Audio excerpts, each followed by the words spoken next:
In realms long forgotten, there are tales of the Forest Kingdom, a place of honour and chivalry, known to some as the Land of the Purple Dragon, but known to all as Cormyr. Hi, I'm Theoda, and I'm playing Hiram, a half-orc paladin. Hi, my name's Carl. I'm playing Cassie Donahue, human bard. Hi, I'm Julia, and I'm playing Badger, a forest gnome monk. Hi, my name is Anton, and I play Balthazar, a Warforged Cloak of Azuth. Hi, my name is Elle, and I'm playing Slate, a changeling druid. Hi, I'm Matt, and I'm playing Zombo, who is a halfling rogue/warlock. And my name is Dan. I shall be the dungeon master on this adventure.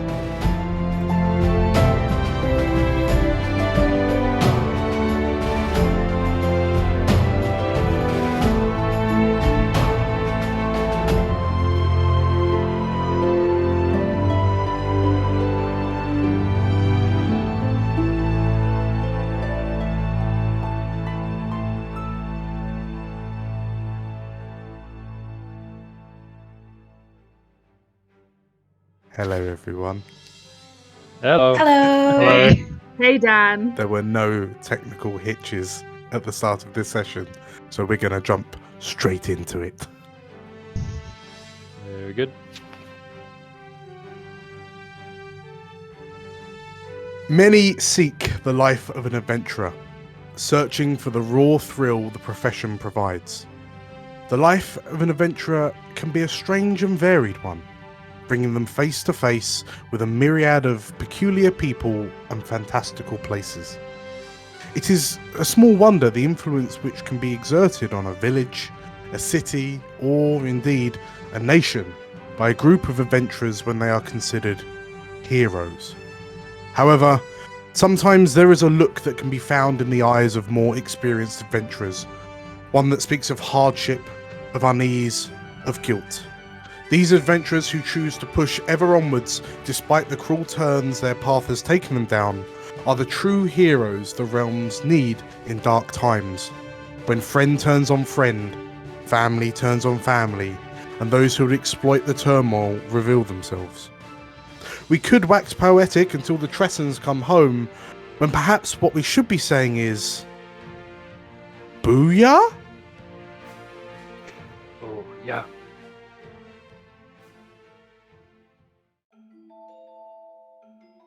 So, we find ourselves in a goblin camp. It's a bit of a blur how we came to this point. There was some chanting, there were some stealth attempts, there was some crossbow bolts fired into goblins. But here you stand. So, yes, you find yourselves in a goblin camp, in the shadow of the large and impressive figure, which is Jick the Goblin. It would seem that her bout of wild magic-induced sneezing has increased her to a somewhat larger size than you last met her. But one of those said sneezes has just emerged from her face, courtesy of a spilt bag of white pepper. And you watch as the sneeze begins to coalesce into a shape. And as you look at it, you realise it's not dissipating. And instead, you almost get the feeling like it's turned to face you. And in unison, the goblins all say in shock and awed voices, Booyah! Everyone, roll for initiative. But it's friendly, Dan. It's friendly. Oh wow, that's a good start. Oh, shit. Oh, great. Oh, God. No. Oh, drool. Oh, Lord. point. I had advantage on my initiative rolls, and I rolled a 2 and a 3. Oh boy. It's gonna be one of those games. Okay, so as you all stand a tad dumbstruck, so actually, Slate, you'd be over there because you're currently sort of in Balthazar's helmet. You watch as Spider form. in spider form, yes, yeah. So as you turn to look at this amorphous kind of green blob, and it looks largely gaseous. There's some sparkles in it. You also notice some kind of globules of like snot, mucus, boogers just kind of floating around like little atoms inside it. The sneeze kind of rears itself up to what you can only assume is its full size. And then with a big puff, a portion of the sneeze kind of squeezes out towards you and envelops you all. So everyone, I'm going to need a Constitution save of DC 16. Oh. God. This isn't Rude. a... I keep forgetting how to do a con save. You can click on Save DC 16 Constitution in the chat. Oh, we're rolling low today. I mean, well done, Zumbo. I can't roll beam then. Don't know why. I'll just try and roll separately. Oh, I was on character. Okay, so Slate 7, Zumbo 22, Katya 4, Badger 3, Emily 11. Emily is not there, so yeah, Emily's fine. please kind that, please. Balthazar 4, Hiram 16. So those of you who fail, you take as this orb, this puff of cloud floats towards you, you notice it's changing various colors. Those of you who fail take 28 poison damage. Gosh. And those of you who passed take 14. And this is going to get real spicy. So we're going to start from the top. Zumbo, as this cloud touches you... Oh, sorry, I forgot to roll for draw. Oh yeah, if you roll for draw. As this cloud touches you, Zumbo, as you like go to shield your face, the little squeak that comes out of your mouth comes out in a booming roar. For the next minute, you must shout when you speak. Slate. So nothing changes. So wait, and can I just ask, in taking damage, Yes. that means I go out of... so I'm now on top of Balthazar, basically, as Slate. Yes. But also, as you kind of bamf out of Balthazar, like pop out his collar, you find that your skin has gone unusually hard. Balthazar? Yes. Uh, Oh, very good. some Like that. some of the sneeze clings to you like a film. Drool regains a spell slot. Hiram. Yeah! I got it! Oh my god. Incredible. Please tell me you have an I icon was for green that. to begin with, so it tracked. I actually don't, which I'm really upset by. I'll draw something up during your turns. So you all watch as Hiram, poof, turns into a potted plant. Oh, God. Katya, you, Oh, wow. Katya, you, and like expand in all directions. Oh god. Wow. Mega Catcher. Catcher Smash. And last but not least, Badger, you get Nice. 2 actions on your next turn.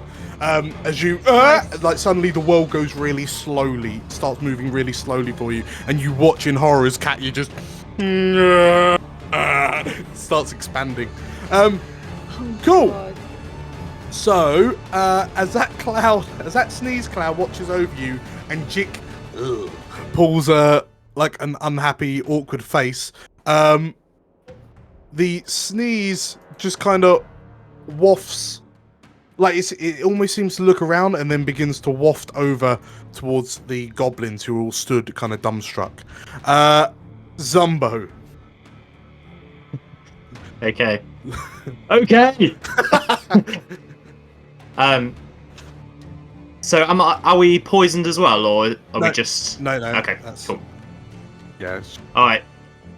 So Betty on my hat is going to be trying to waft this purplish gas away with her tentacles, which is going to cause one of these. So you can pull it out of the. I've dropped all of your companions into the PC window, so you can drag them out yourselves. Okay, I will do that.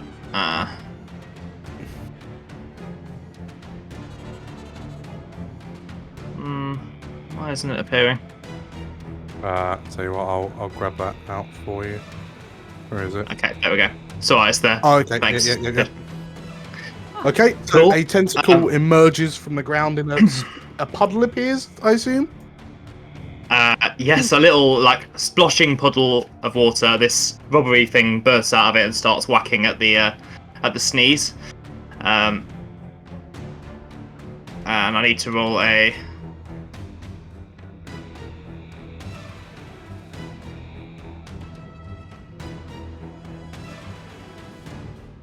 $12 to hit. 12 to hit. So as the tentacle kind of whips at the side of the sneeze, it makes an unpleasantly wet slap, but it just kind of shirks off the side of it. Okay, cool.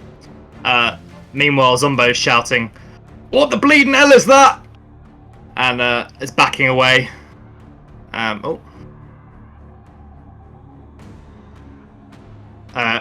Watery blobs have appeared around his hand, and he's flinging them at the sneeze as he's trying to get away.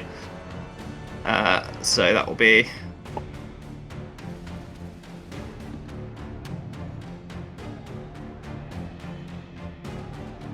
So 17 and 21.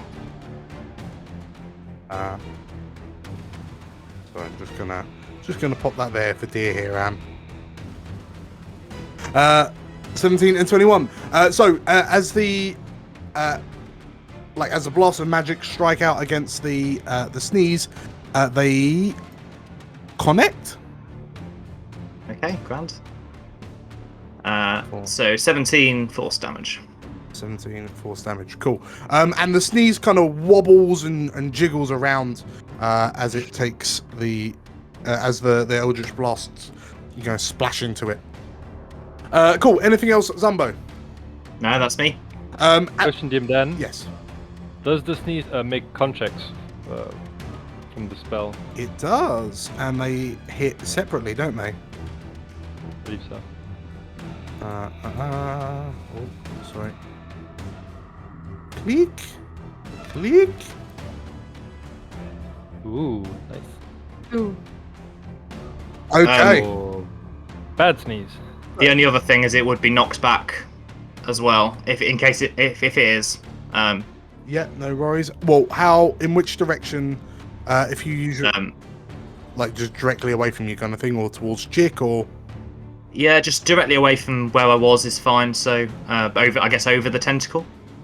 Okie dokie. And how far back is it in total? It's 20 feet. 1, 2, 3, 4. Okay. So, as the blast of water kind of puff this thing back, you watch as the cloud, the cloud of magical sneeze around you just kind of disperses. Ooh. Right. Badger. Right. Badger's coughing from the dissipating smoke.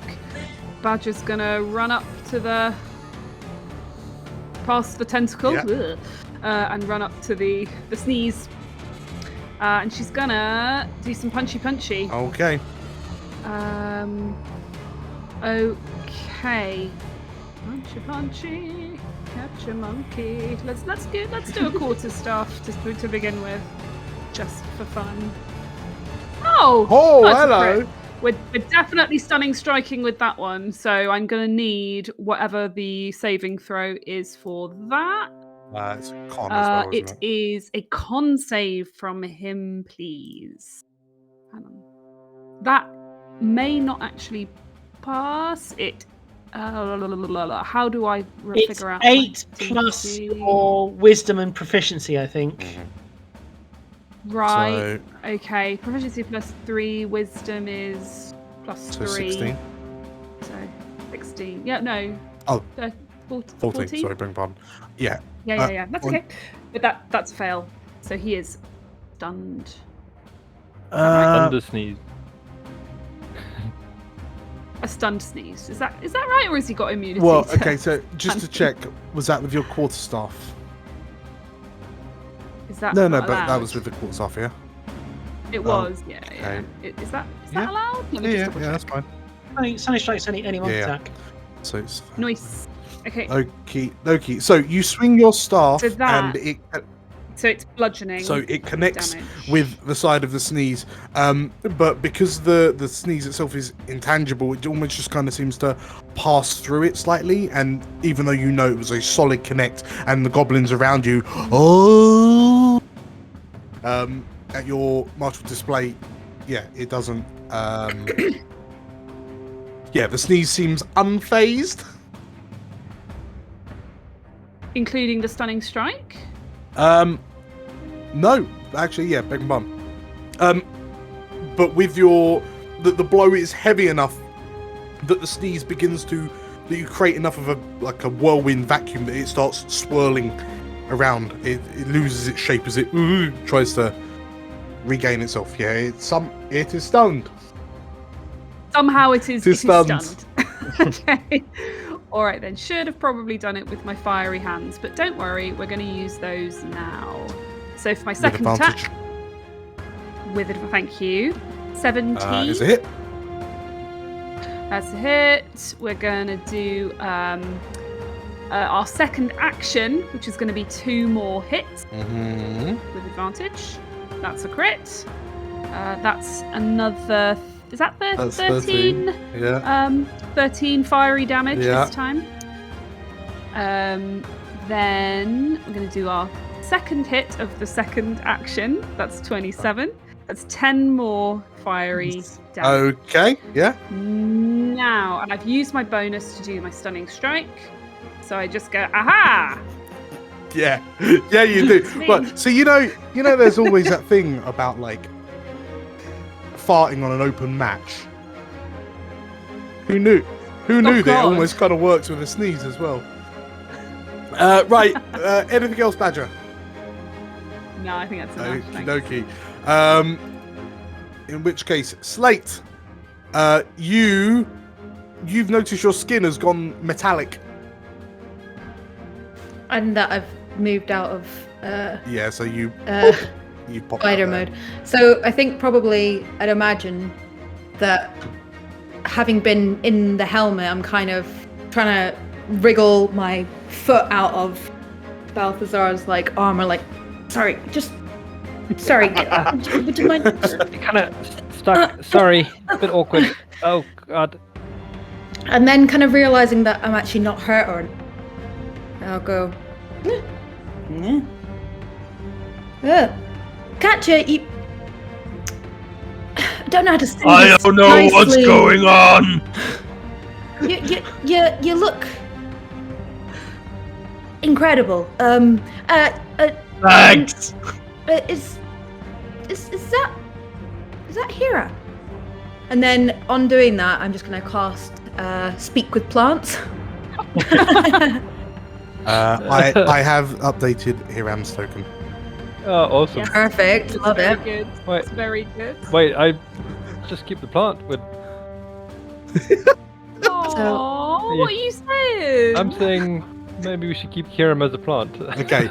Wow. So as you cast Speak with Plant, what is the first thing that Slate hears from Hiram in his new state? Oh no, not again. Hey, buddy. Probably shouldn't say that. Hey, friend. Are you okay? You alive? You seem alive. Thriving. I mean, this might as well Blossoming. happen. So, yeah, you notice that this plant, it almost kind of turns to you slightly to look at you, and you know it's a plant. It looks like a basil plant, but you notice that on its off, just kind of jutting out from one of its stems, is a stick, and you realise that's Hiram's sword hand. Oh, it looks like you're still attackable. You could do some Right. damage with that, maybe. I don't know. Late. Can you move? Can you actually turn me back? Oh, no. Okay, in that case, can you move me from everyone before someone steps on me? Yes, great idea. And on that, I'm going to get my leg out, just wriggle as much as I can out of Balthazar. Yeah. Sorry, pal. Tap him on the head, and then go over to Hiram. Herbam? I don't know. We'll find out. And then I'm not gonna stay long enough in this one to warrant a new name. Let's just stick with Hiram. Does anyone know if it's delicious basil, will it hurt Hiram if we just take a few leaves? Do not eat for me! dinner later. Do not eat me! What is going on? Is it the same as eating Hiram? Like, I think so. I think I'd be knowledgeable enough to be able to to move a plant, right, from Can one you place move to me in a way another. that I can see Emily, because I just want to know that she's okay. Yeah. Sure. There, friend. I think. And then I'll move, and as I'll go. You smell great, Hiram. That's the first. So I think Slate's already got it, but yeah, Hiram's getting inspiration for that as well. Good golly. Okay, so Slate, you're picking up Hiram and putting him where? Sorry. Closer to Emily, I think is what Hiram said. Okay, Hiram, you move your token, and then we'll put Slate next to you as you direct your companion. Okay, I can be next to you. Okay, cool. Anything else, Slate? I mean, so far I'm just having a great time. I've got strong. I feel revitalized. Yeah. I've got a friend that's a plant. What was it? 30 feet, right? I can speak to other plants, correct? Can I just say, I'm so happy we are not in Resident Evil, otherwise, I'm the green herb, I could heal people. Is there any other plants in the vicinity? There is a large patch of mushrooms. To the side. Otherwise, within 30 of you. It's just these mushrooms here. I'll just say, do you fungi know where the nearest party is? No, sorry. I'm kidding. No. Does this happen normally? Is there anything you can do to? I don't know. Are we stopping it? Do we have to stop it? So listening. What's going on? Listening in, you overhear the mushrooms playing what is effectively a cardless version of poker. And it operates by the dealer of the house, if you will, shaking occasionally to release spores, and that's what they use instead of cards and suits. And they look up to you. Effectively, these mushrooms all kind of tilt backwards slightly as you begin speaking to them, and one of the smaller ones kind of whispers back, "Do you want in?" Yes. Okay, cool. And then I'll go towards the fungi. Yeah, cool. Yeah. Okay. That's my that's the best use of a third level spell slot I think I could have. So, Balthazar, you have just watched one of your friends turn into a plant. One of your friends turn really, really big. One of your friends is now talking to mushrooms.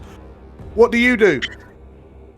Balthazar is terrified, and he will run towards the sneeze. Uh-huh. Can I go here? Yeah. I guess. I don't know. It doesn't really matter.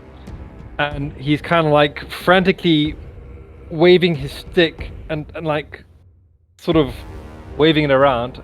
But he will unwittingly cast an ability, which I shall roll. Does that appear? Did that work? Ooh! As his staff will light up, and an arcane abjuration will be cast through by the divine entity that is linked to him. Right. Okay. So I don't know if it's a celestial, elemental, fey, fiend, but it might be an elemental. So I don't know. So Maybe it works. Maybe it doesn't work.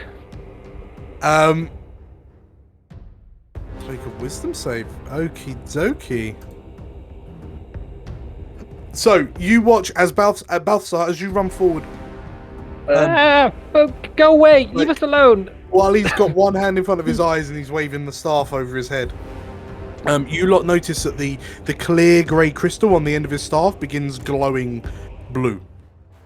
And as the glow gets brighter and brighter, what's your DC? 15. Yeah. Whoa! The sneeze almost screams. But Badger, you watch as its shape kind of distorts as the light from Balthazar's staff reaches for it. But it starts to dissipate. But then, like a string of snot going back up into a child's nose, it kind of pulls itself back together. And the light from your staff flickers out, Balthazar. That's my turn. Okie dokie. Badger quickly looks up at Balthazar and goes, "How did you do that?" What? Go away! Wasn't paying attention at all. Mega Katya, what is? Giga Katya. You know, her deep booming, her deep booming giant voice. Is everyone okay? And she casts at 4th level mass healing word on everyone, giving everyone 9 hit points back. And all the goblins once again. Oh, as the No, that wasn't meant. Sorry. as a sparkly dust kind of rains over them. I don't suppose I can take the healing as Hiram and not as the potted plant. Yes, DM. you get it as Hiram, don't worry, yeah. But Hiram, what are you saying? Then- You are a potted plant. This is your life now. I mean, it's then- bound to be less stressful than this one. She then looks to the living sneeze, is like, "This is not snarling funny." Fine. Okay, cool. And you're like, as you focus on the sneeze,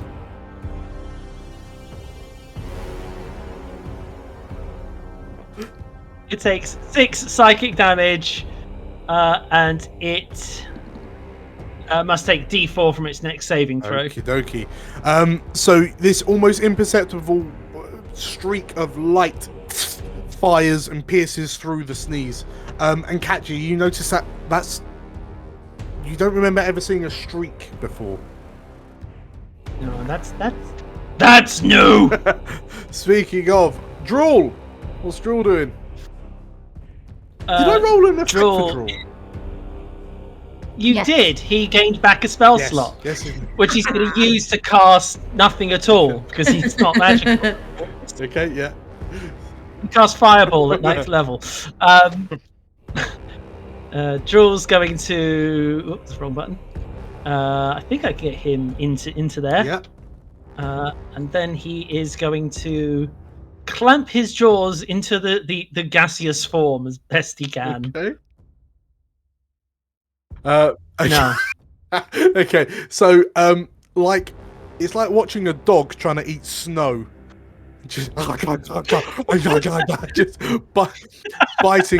biting a waft. But unfortunately, yeah, Drool does not connect. Anything else, Drool? No, that'll be all from Drool. Hiram. I shake my leaves. Angrily, shake them angrily. How long does this even last for? I thought it was one round. 1 round. So turn into a pot after plant. this, I turn back. Yes. Okay. Yeah. So yeah, at the end of this round. Okay. So as you you manage to gyrate aggressively enough, that yeah, at the end of your turn, well, so hang on. Slate's picked you up, put you down, and has wandered off to go and talk to some mushrooms. So Yep. Close enough to Emily, though. yes, true. That is true. Like Not one bad, step closer. Okay, so yeah, at the end of your turn, Hiram, you turn back into a Hiram. Oh, that did not update. I will sort that out in a moment. When Hiram's gyrating aggressively as a plant, I'm going to turn around and go. In some plant cultures, that's actually quite offensive. Be warned. No. Yeah, like Slate, you can hear like the group of mushrooms over by you going, "Oh, disgusting." And then I'm gonna like shout at them, "Don't kink shame," and then get back to her. What is, there's like a whole side world going on here. Yes. Right. So the sneeze.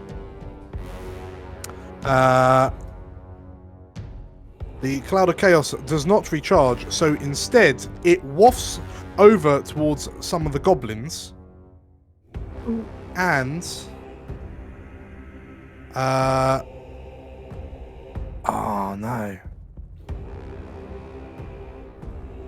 it will. Actually, no. Sorry. Tell you what, it's not going to waft over towards some of the goblins. It instead disengages and levitates, just rises 25 foot into the air. Oh wait, what does stun do? Sorry. I think he's incapacitated, isn't he? Mm-hmm. Oh.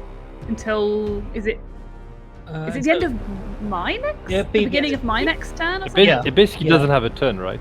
Oh, okay. In which case, it just sits there swirling, not doing a whole lot of nothing.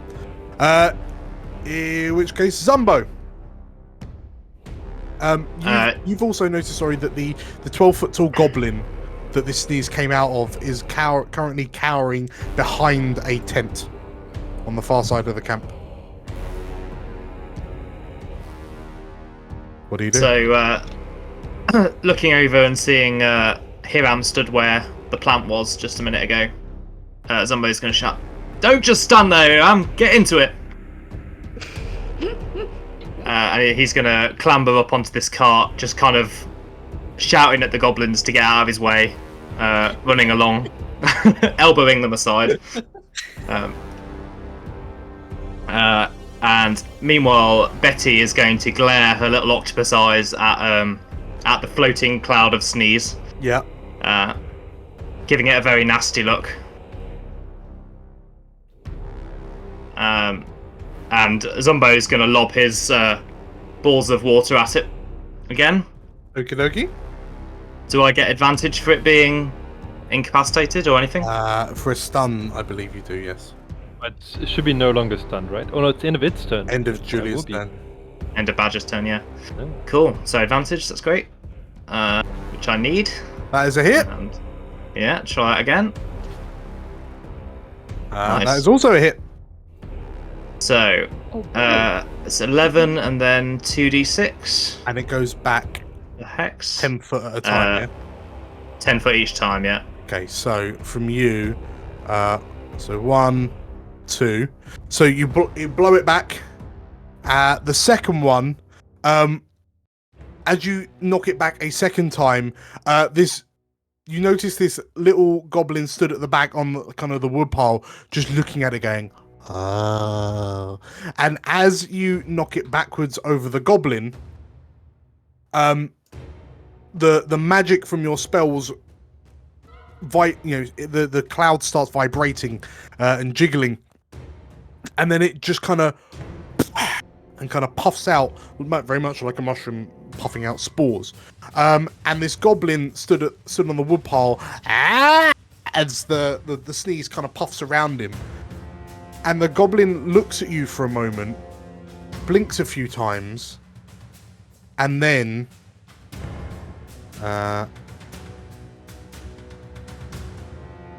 doing that. So let's just do a D. Got it. Right. You watch as this goblin and just explodes into puff and becomes just turns into this blue smoke with which just kind of floats awkwardly. Oh, despondently, or it's just kind of floating there. Looks a little confused. Well, I like them. That's Sumbo's turn. And yeah, you notice that this goblin looks over and suddenly isn't hopping and dancing and chanting booyah anymore. And you also notice this 12-foot goblin on the other side of the camp just kind of pull another awkward oopsie face. Badger, what do you do? Badger looks a bit confused at the goblin, the former goblin that's now a puff, and sort of looks around and says, "Is that supposed to happen? What's going on?" And I guess she's gonna kind of go up to it and just sort of poke at it with her stick. So the puff of cloud, you notice as you get up close, it's very, very cold. And this cloud kind of is swirling and moving, and it almost kind of rearranges into the face of the goblin that was once a goblin. And this face just screams in confusion and terror, I guess. And as you poke at it, the cloud reacts violently. You realise it is most likely hostile. Oh no. Okay. I mean, I guess if it's definitely hostile. It would seem so. Like, you notice that it's expanding in size. And looking over, you can see Jik kind of going. Okay, fine. So, does my investigation of it count as an action? It would, I suspect.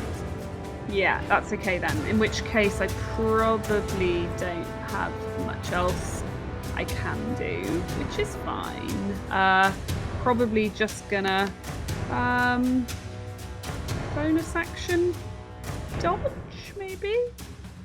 Yeah, that's what I'm gonna do. Okie dokie. So as you bonus action dodge, as you kind of drop into a defensive pose, you just see Jik kind of looking around awkwardly, because all the goblins have turned and watched this other goblin just turn into a cloud or magical puff. And you notice that all the village goblins turn their eyes to face Jik. And Jik just kind of, I mean, she's 12 foot tall, isn't she? So she just kind of gently begins to climb over the palisade of the village, and just tries to duck away out into the woods. You just see her kind of tiptoeing away, but just this large shape lumbering off towards the tree line. Slate. So I guess, is this possible? If I cast Druid Craft, could I create some spores? Yeah? Are you going to try and cheat? Yes, then I'm going to do that. Yeah. Sporker. What else can I do? I'm not an actual... Okay, fine. In which case, yeah, so you cast it. I don't know, roll me a D20. Roll me a fungus check. Yeah, right.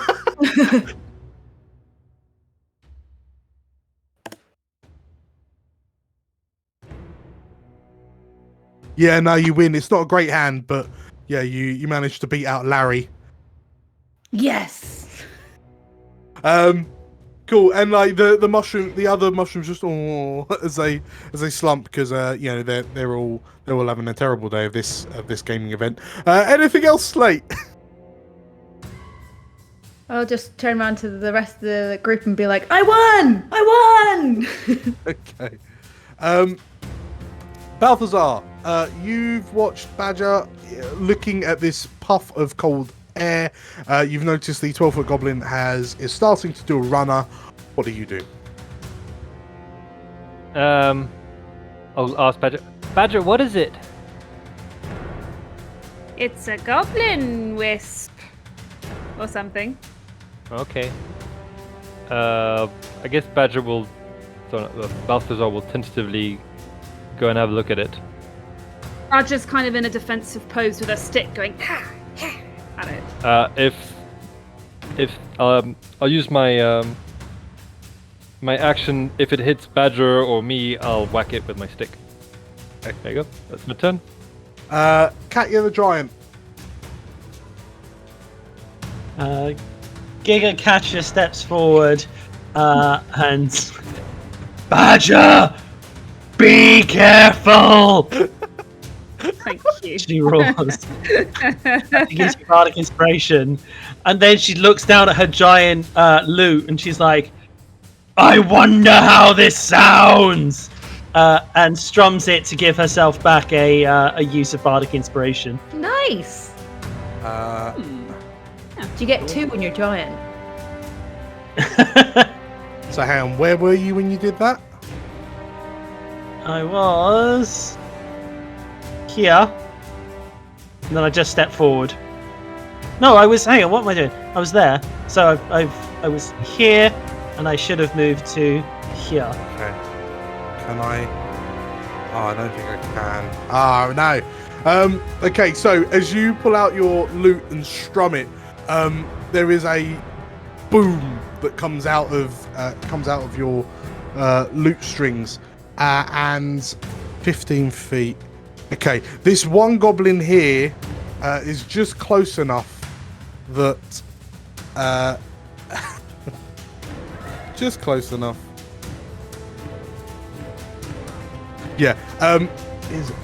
Okay. So as the magically empowered resonance comes out like a Marty McFly guitar strum, this goblin is lifted up his feet and launched over the fence and just kind of lands outside the town somewhere. And the other 2 goblins stop and they look at you and just point up at you. Booyah! Yes. Booyah! Just the goblin on his back, so you take off a pair of glasses, is like rock and roll. Anything else? Sorry, you're moving, aren't you, Katya? Just taking a tiny step forward. Okay. So yeah, if you where is it you're finishing? Sorry. It should be finishing because I need to at least be 60 feet. Fine. Like I've got plenty of room. I'm a giant. Cool. Right. Badger and Balthazar, you watch as this cloudy goblin face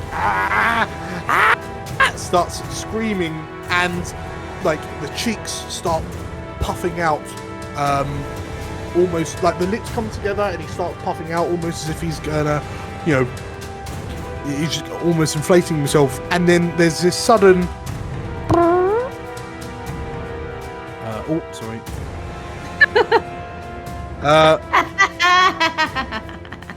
So there is a noise as this goblin's cheeks ripple as this magic just kind of puffs out, and like you both get this blast of cold air to your faces, and then the goblin reverts back. This is the best ever. Awesome. And as the goblin kind of collapses on the pile of wood, you look around. The camp goes silent for a second, and then in unison the goblins. Hey, booyah! Booyah! Booyah! Booyah! Booyah! But yeah, you notice that they're crying booyah to you lot. So I start going back to normal in a minute, don't I? Like booyah, booyah, booyah, booyah. Yes. So, Catcher, you begin to return to a normal size. Slate, you notice your skin stops being metallic and shiny. Zumbo, your voice appears to be getting quieter, like that someone's stolen your voice. And yeah, Badger, your world starts to slow down. Well, speed up actually, starts to speed up. Yeah. But yes, the goblins all just kind of begin to gather around you, and they're all kind of cheering and kind of getting in close they just want to touch you. A lot of them. They're just just laying hands. You watch Zumbo disappear under a throng of goblins. Before they eventually, you hear some shouting, you hear some like get off me, and then suddenly you just see Zumbo hoiked up into the air on the shoulders of 5 goblins as they bounce them up and down, shouting booyah, booyah. Yeah, I'm not sure entirely how Drool feels about this. You also watch as 2 goblins kind of inspect this tentacle, and one of them kind of pokes it, and the tentacle slaps him, knocks him back a few feet, and then the other goblin jumps on it, tries to just tries to wrestle this tentacle as it flops around. Yeah, what do you all do? I look around for my winnings. Okay, so Hiram, yeah, what does Hiram do? Because you're furthest away from the madness. I would like to check on Emily. Okay. It's very unlike her not to join the fray. She's been oddly quiet. Emily looks a little stunned. Like she's not. As you turn to look at her, she looks up at you, and she's got this face. She just can't really comprehend what on earth is happening, and she says, "I thought we killed goblins." Well, we have saved Jig before. Several times, actually. And if you remember, we talked about this. Like, if they are not aggressive, we don't hurt them. As you say that, you hear, and behind you, the 5 goblins lose control of Zumbo, and the 6 of them go crashing into the supply cart. Incompetency is not a crime. She just doesn't seem to know what to say. She looks at the cargo cart, the supply cart that Zumbo is currently splayed on the top of. Is that what we came here for? Yes, I'm glad someone remembered that, and and I think I'm gonna go and check if the supplies are still in one piece after that debacle. Okay. Yeah, Zumbo will have scrabbled to his feet and readjusting his hat. Yeah, crew, listen up. I've liberated these supplies. And okay, so Zumbo, as you're shouting that, Balthazar. But yeah. Yeah. So sorry, you can see one goblin is currently riding the tentacle. Another group of goblins has approached you.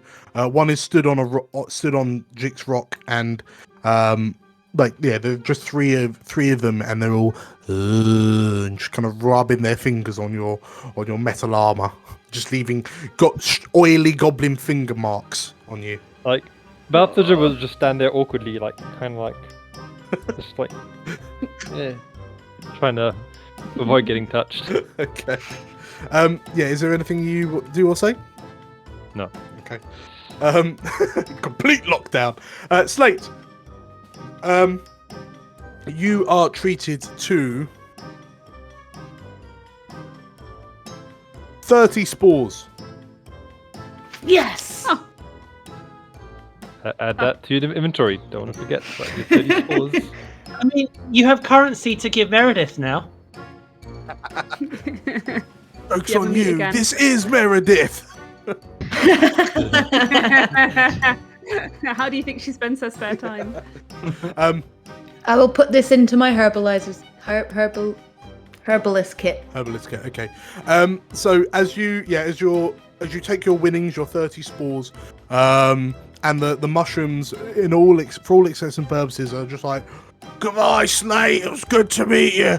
Perhaps you come around next week and we have another get. You watch as one of the goblins idly rips the mushroom out the ground and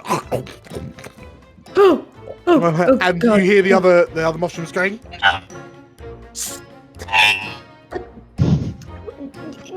And the goblin just gobbles down the stalk in one go and then just wanders off picking his bum. Oh, that was slightly traumatic. Sorry, fellas. Good luck not being eaten again. And then I'll look at the other goblin and be like, "Oh, what's that over there somewhere? Over, possibly there, further away from this goblin here, the one behind you." Yeah. Okay, so as you turn around, it's a young goblin, like it's a goblin child. You suspect, given your knowledge of goblins, this goblin child is probably about, I don't know, 10 months old. Oh. And as you point, sort of like over there, this this goblin toddler just looks up at you and then just wanders off. Oh no. Wanders off Oh, dear. into the tree line. There's another goblin just like, "There's Timothy! Timothy! Has anyone seen Timothy?" Hiram, you just watch as this, what is effectively a goblin in a nappy, just just toddles out the camp and disappears over a rock, never to be seen Can I? again. Please. And they get eaten by wolves. Well done. Okay, can I please stop them? So you want to save the goblin child? Yeah, I'm just gonna pick him up. I've already deleted the token, I'm afraid. He's dead. Gone. No, All right. I R.I.P. tried, guys. I hold- tried. Hold the funeral. So if you like, Hiram, you can try and stop the child as it goes. It's like, oh, Please stop. Well, if you would like to stop the child, you can kind of reach out to them. I mean, they are tiny. I can Grapple just check pick or something. pick him up. Okay. I'm him by the You gotta armpit. catch him first. Go for the nappies, pick him up and... But I'm not touching the nappy. I know better. Okay, so you manage to stop the tiny goblin as it wanders past you. You just kind of you grab it by the ponytail because that's the only bit that looks remotely grabbable that won't give you some sort of infection or disease. I am immune. I am immune to diseases, so I'm fine. In which case, your hand fits around its like upper rib cage as you pick up this goblin, and it just hangs limply in your grip. Yes. So Slate, you breathe a sigh of relief as Hiram stops this goblin toddler from living his best life. Anything else, Slate? I'll just wander back towards the group and just say, "That was fun. Did everyone? That was like shiny. I wish I was more shiny." And then I'll try and see if I can make myself more shiny just for funsies. Badger. Can Badger see where Jick has run off to? You can see Jick is currently... She stood under a tree just outside the camp. Clearly, she's not quite got it because she's pulling down the branches of this tree to cover her face. Not realizing that her... everything from the neck down is just on view. If I can't see you, you can't see me. I get it. Okay. So Badger's going to kind of extricate herself from these pawing goblins, get off me. And then she's going to sort of make her way over to the camp boundary. And I presume it's a fence of some These kind? are very roughly, crudely hacked logs creating a palisade. But they're so rickety, it's easy to climb. Yeah. I mean, she's just going to hop up onto that and sort of say, Jick, you can come back. It's safe. And from the tree line, you hear, Oh, no. Oh, they found Jick. and you watch as these branches kind of pull apart like curtains, and you just see Jick's face. Oh, no. There you are. Didn't see you there. Come on back. And, she clenches her eyes shut real tight. Oh, no. It's okay, Jick. Come back. We can talk about it. Finally, Katya, what do you do? Katya kneels down to the goblins and she's like, listen. And she points to the cart like, man stuff? Booyah want man stuff. Take man stuff. Else, and she holds up her lyre, gives it slight strums like, booyah, angry. Okay, I'm gonna need a persuasion with disadvantage because you've shrunk, with advantage because you're playing the loot that blew one of them over the fence. So it's just going to be a straight roll. Persuasion. Okay, so as you talk, you see them and they're just like, who the hell are you? Looking at you up and down now that you've shrunk to pretty much their size. Well, you're not as tall as you were. You weren't as booyah as you were. But as soon as you pull out the strum and the kind of face, you see them all, their eyes boggle and they start, yapping and, shouting to one another and, slapping each other around the back of the head. And they all kind of start swarming over to the cart. Zumbo, you are hit by a wave of goblins which knock you over the other side of the cart. As these goblins just start crawling across it like a colony of ants. And before long, they've all kind of congregated themselves towards the front of the cart in such a way that they might be able to pull it in lieu of horses. And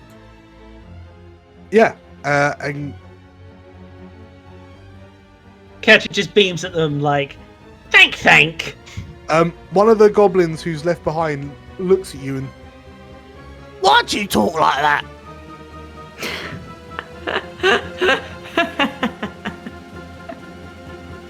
Just something another goblin taught me, I suppose. Nah, no goblins talk like that. If that's how you Is he if speaking? that's how you got taught goblin, you got mugged right off. he says, as he wanders off to help with the cart. Katya just sort of stands up, puts her hands on her hips like, yeah, I deserve that. The other goblin walks past and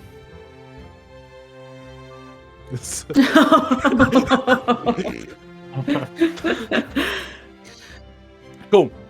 It's a low point for me.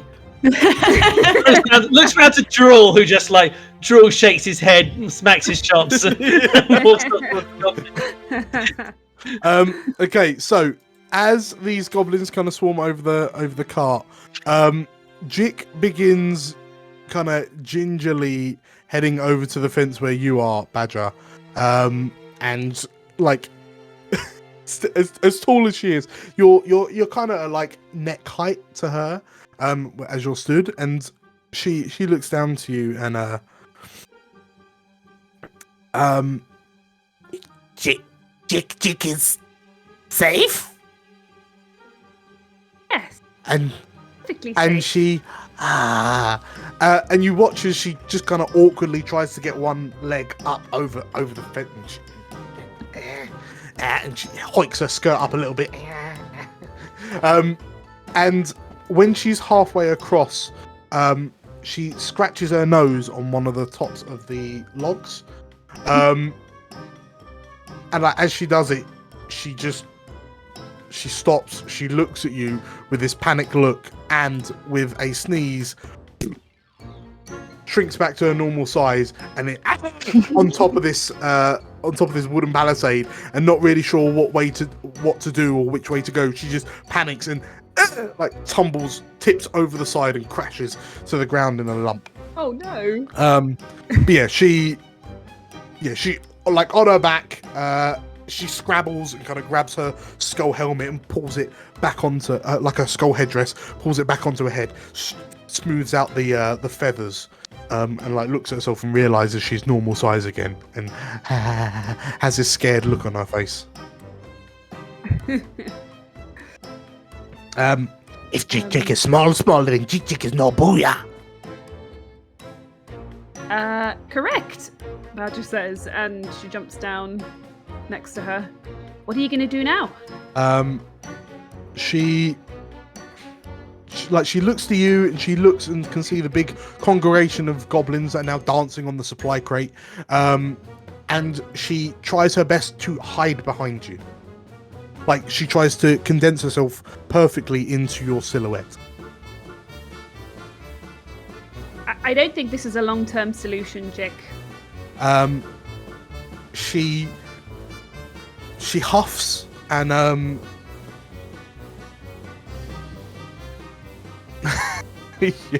yes.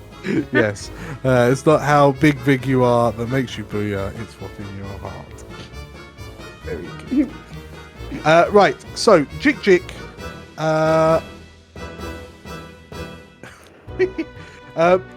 is feeling surprisingly brave today. So she gingerly pulls herself out of your shadow, literally, and then just kind of puffs her chest out, gets her rattly stick, and you can see, she tries to assume this kind of commanding pose, and she looks to you, and Jick is boss.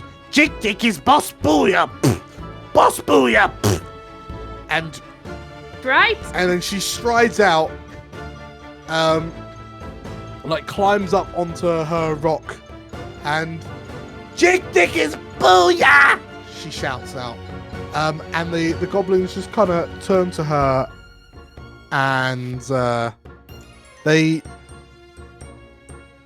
look at one another for a while, and then one of them close by, Yeah. he says, Gonna start like going boo yeah. Yeah, we're gonna help her Booyah. with a Booyah. little booyah chant. yeah, okay. Booyah. Booyah. So yeah, you all get together, and as you start chanting booyah, the goblins, especially the ones on the cart who are already dancing, they all start chanting booyah, and before long the camp has become this raucous noise again, and Jick just looks a lot more content, and like as she sits on her rock looking a bit more pleased with herself, she looks to you and How come you come to save Jick? Was that well, to to all Badger? of you, sorry. Oh, okay. Yeah, why for you come to Jick home and save Jick? You've Jick, take man supply. Big Red need man supply. And Jick just looks, and then like she's looking over at the cart, she sees that sack of spilt white pepper, and like the fear spreads across her face, and she says, Jick no want man supply. You take away. You take now, yes? Yes, we take. and she puffs out a big big breath of relief. And one of the goblins comes up and says, But that is booyah powder. and Chick like scrunches her face up and just shakes her head. Jik no need booyah powder for booyah magic. The magic was inside you all along. Yeah, she looks to you and kind of waves her hand and You can take supplies, Jik. Supplies have fruit and vegetable. Jik hate fruit and vegetable. Hate them. Fair enough. she looks to you But when you take supplies back, you come back to Jik home and protect Jik. Sure, we'll check in From on Big you. Red Flappy. Yes. I'm sorry, What? from what? the goblins all turn around and kind of in unison. Big Red Flappy. Oh no. Oh, it's a goddamn dragon, isn't it? What does Big Red Flappy have a name? Jik thinks about it. Jik not sure. Jik has not got close enough to ask. Catcher turns to one of the goblins because she still has comprehend language on for a while. So she looks at one of the goblins. What is Big Red Flappy in goblin? In goblin tongue. The goblins look to you, and the one that was speaking common to you earlier rolls his eyes and like, because you've got comprehend languages on, like he rolls his eyes and then you hear Goblin word for dragon is dragon.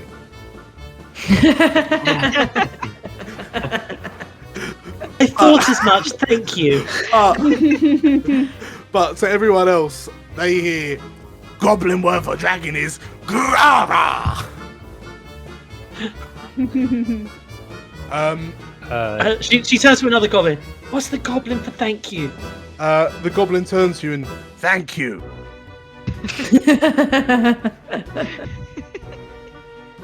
she Rot shakes her head. She's like, whatever.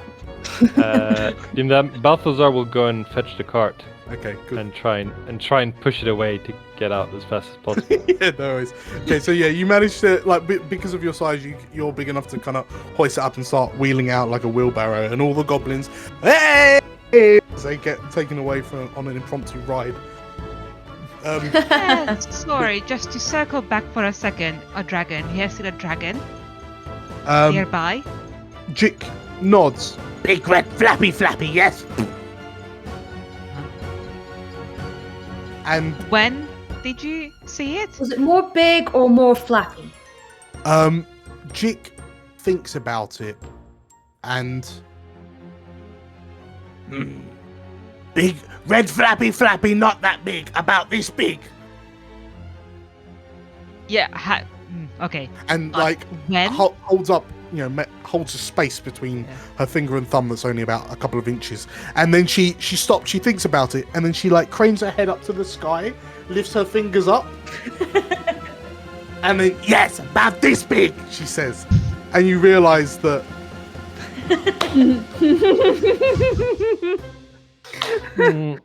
And like, given how close to her eye her finger and thumb were, and like when you do a little bit of perspective checking, perspective checking, you realise it was probably quite a large dragon.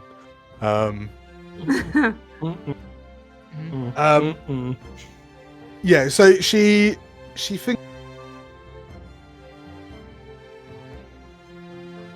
thinks about it. Maybe few days ago. Big red flappy fly over. Look at Jik, but big red flappy too scared of Jik booyah. She says, and like she doesn't look too confident in her words, but like she's saying it loud enough that the other goblins can hear her, and they're all like, "Oh, thank God, we've got Jik's booyah to save us." Catcher turns to Badger. Is like, didn't we see a red dragon here last time we were in the King's Forest when we were heading down to Sazale? That was not a red dragon. Sorry. Wait, I might need to do a history check for this, but yeah, I think we definitely there was a dragon, but then it got killed by the garrison. no, at it did. That's Jester's correct. Green. That's right. I forgot that bit. Yeah. Yeah, she Okay. yeah, so She's like, oh yeah, you reminded her. She's, oh yeah, they killed it. Okay.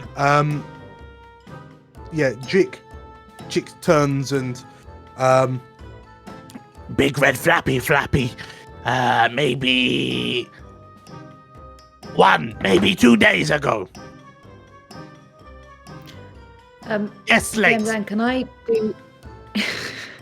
do a history or nature check? I don't know if is this common in the woods. we'll tell you what. Who would like to do checks? And if so, which? So it's like history. So this is going to be more of a nature if you're trying to find out if this is common. In this. Yeah. So actually, you can have advantage. Slate's grown up. You can have advantage because this is home turn. Brilliant.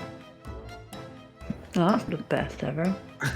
Okay, so on a 15, you know that like forests, like the King's Forest, is not a natural habitat for red dragons. So to see, I mean, you know, especially young dragons, like they may fly over because they're hunting. You know, they're trying to in inverted commas prove themselves.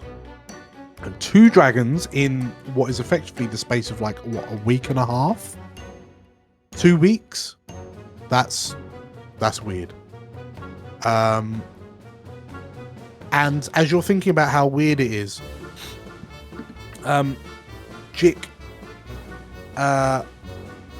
thinks about it, and like well, you know that the red dragons, given that they are proud and very aloof and self-concerned, them flying would be a bit of a spectacle, right? Like they would make sure they're seen so they can impose the fear and terror of them being a dragon in those around them. You know, they want their territory to know that there's a dragon overhead.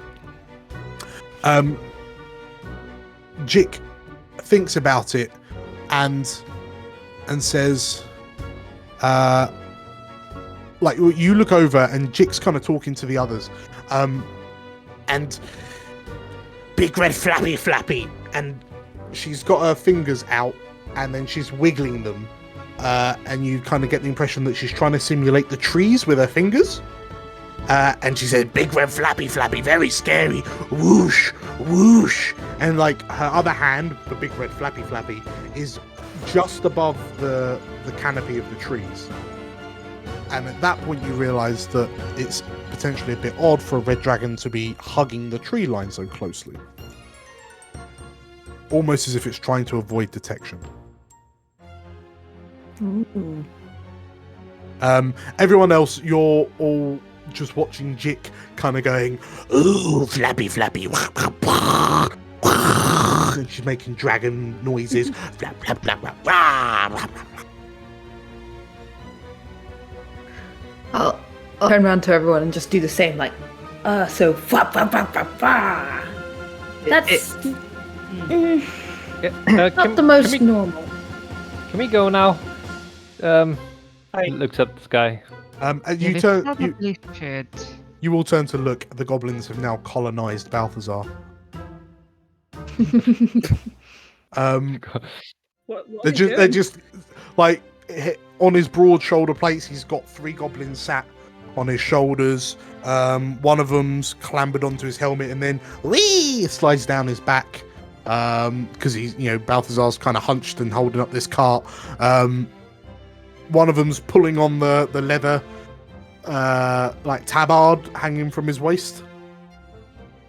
He's just been mauled. It's like someone covered in bags of sweets going into a nursery, just being savaged by all the little kids. Balthazar just stands there motionless. Can we go now? Jick. Which direction did this big red flappy thing go? She looks at you for a moment and you see her thinking about it. She stands up on her rock, and she sort of like puts her fists on her hips as she she puts on her thinking face, and like she faces one direction, then she turns and faces another direction, and then turns and faces another direction, and then she points north. So the opposite direction to back to the fort. Yes, operates up away from the fort. For the rest of you lot, also interestingly, away from Suzail, which you believed is where the last red dragon that flew overhead was heading towards. The one that met an untimely demise. They're learning. But yeah, it's just like, as again, when you say north, Slate, you think about it. I mean, there's nothing valuable to the north which would entice a dragon to be snooping around it, because dragons love their wealth, don't they? So it's a dragon that's trying to be discreet, is heading north, away from people. Like north towards like Castle Crag sort of area, or So from where you are, that would be northeast. This is okay, cool. This is north. I see some of you already on the map. This is north towards like Evening Star and like the Stormhorns, like the mountain range up there. Mm-hmm. Yeah, Castle Crag would be distinctly northeast, like towards kind of Arabelle and past that way. I'll turn to the rest of the group and just be like, so we're going south again, right? South? Well, as fast if as there's a possible. dragon, we definitely need to report that. Or an end, or maybe check why no one has mentioned dragons. And I sent us on errands.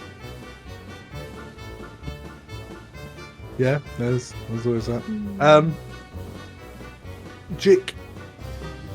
Jik's kind of looking at you, and sort of like, as you say, to do the errands, and then she just kind of rises up, like snuggles up alongside you, Hiram, like her cheek smooshing on your arm, like on the armor on your upper arm, and then with a smooshed face, she says, And then after you come back to protect Chick. We will check on you, Jake. I promise we'll come back and make sure that you are fine. She looks at you for a moment. Okay. And like in that there's that moment of uncertainty in her face before she starts smiling, because clearly she trusts you lot implicitly. Oh no. Oh, don't do this to us, Dan. Can someone give her a pep talk that, she is a strong, independent goblin who needs no half orc? Is there like an indefinite Need death to ward do it. spell we can cast on her or something? Tactic at all costs. Yeah. We don't really have the time for that, guys. Yes. Now this is the whole campaign. Now we're just going to be protecting Yeah. Chick. Yeah. We go out, hunt, build up the camp, Red Dead Redemption style. Yeah, learn new recipes for soup. Yep. Mushroom soup. Mushroom soup. No. Mushroom soup. Okay, so yeah, Jik, happily in the knowledge that you will defend her with your lives, she sits back down on her rock, looking very content. Looks a bit disgruntled when she notices that every goblin in the camp is currently on top of or around Balthazar and the supply carts. It's getting a bit heavy now. You notice Balthazar struggling as the goblins start jumping up and down on all those fruit and veg. Yeah. Wait. Yes. Balthazar, would you say you're a hoblin because of the goblins? Oh no. Sorry. Oh wow. Sorry. When did Slate start doing dad jokes? My God. I don't know, but can we take away inspiration? Yeah. the skills are kicking in. Is there, before Elle gets to rip out any more clangers, is there anything else you guys would like to do in Jik's camp? No. Okay. No. So with that, Oh, can I give someone the goblin child I've been holding? yes, yeah. As you hand, Give it to Balthazar. Yeah. Oh, thanks. yes, you hand off. You hand off this goblin child to one of the goblins. This goblin looks at the goblin child and just shakes his head in a not mine. And you just watch as this young juvenile goblin just gets passed around every member of the camp, and each one going, not mine.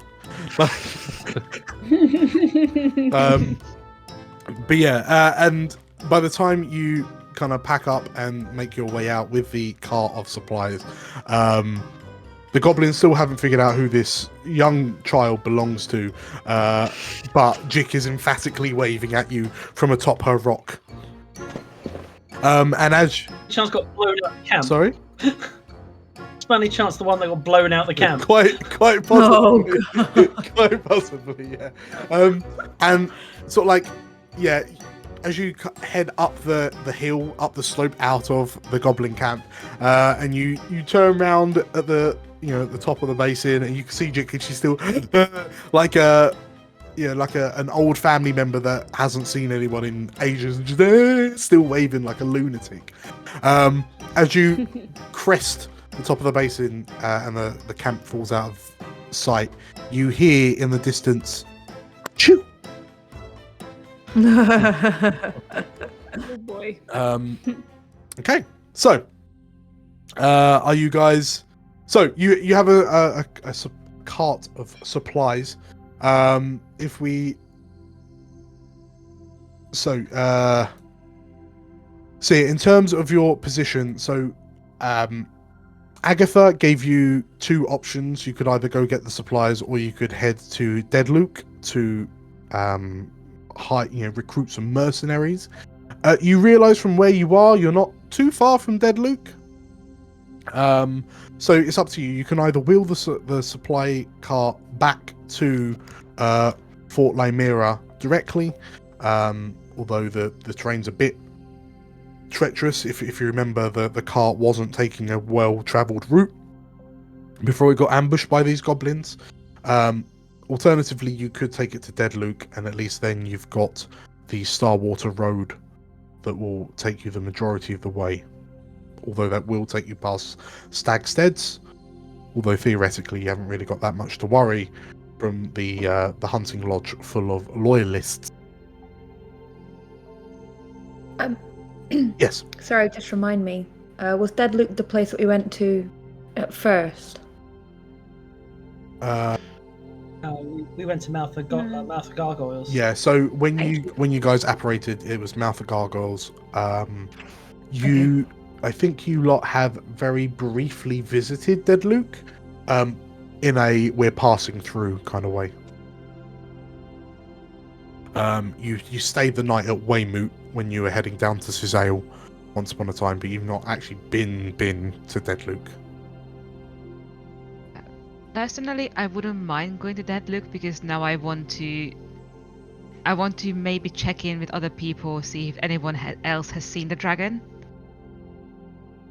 Okay. Smart. Yeah. That's fair enough. What does everyone else want to do? How far away is it going to take us to get there? I could do with a bit of a kip. I've not sat down all bloody day. I like to imagine that you're actually sat on the supply car as it's getting wheeled along. So Yeah. I mean, I'm not that tired, but poor Badger looks like she's about to drop, and I just feel like we ought to, have a bit of a rest. So, visibly yawning while he's saying that. Slate, you know that it's about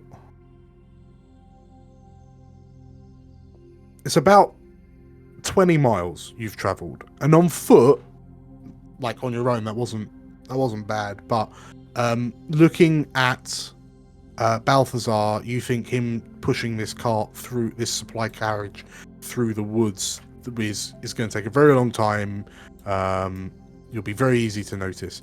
Alternatively, Deadluke is about 10 miles away, sure, in the other direction, but then you can travel down, as I say, the Starwater Road, which will be very easy, like trivial, given that it's a sort of road that you're supposed to take a cart down. You may even be able to get some pack horses to take the cart for you. To hitch the From cart Dead Luke. From Dead Luke, yeah. I would probably relay that to the group.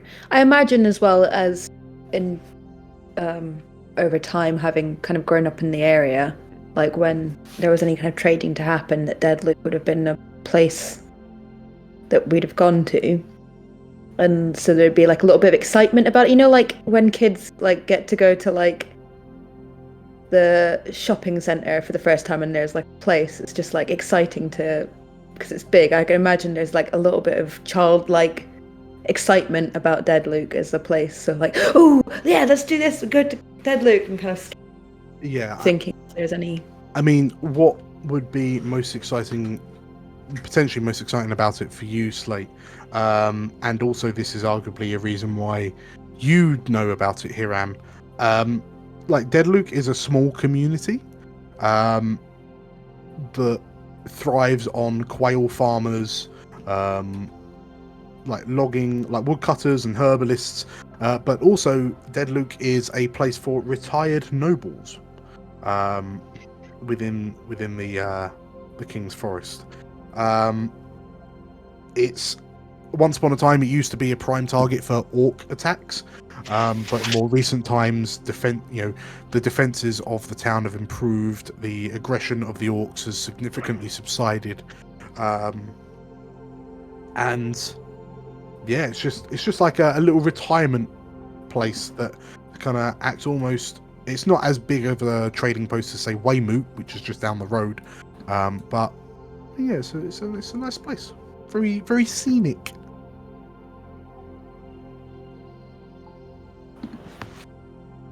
Yeah, I'm all for Dead Luke, I think now. Yep. Let's go to Luke. Yeah. Okay. Yeah. So thinking about it, you guys arrived at Fort Lymira at about, it would have been about 11 o'clock ish, because you left Arabelle in the morning and then you did some wandering. You found the Radron camp. So 20 miles, that's about you can travel. Quick maths. It was about 5 hours. 5 hours through the woods to get to the goblin. Let's say 4 hours to get to the goblin camp. So it's about 3 o'clock. Yeah, it's afternoon. By the time you get to Dead Luke, it'll be creeping towards evening and supper time. Hello, Slate. If I were to be a pack horse, would that make it quicker? It would certainly help out Balthazar, who's currently walking a cart on his own. For sure. I think that would probably be a benefit. Yeah, I'm just thinking as pack horse. Yeah, pack horse would be the one to do. I'm going to go for pack horse.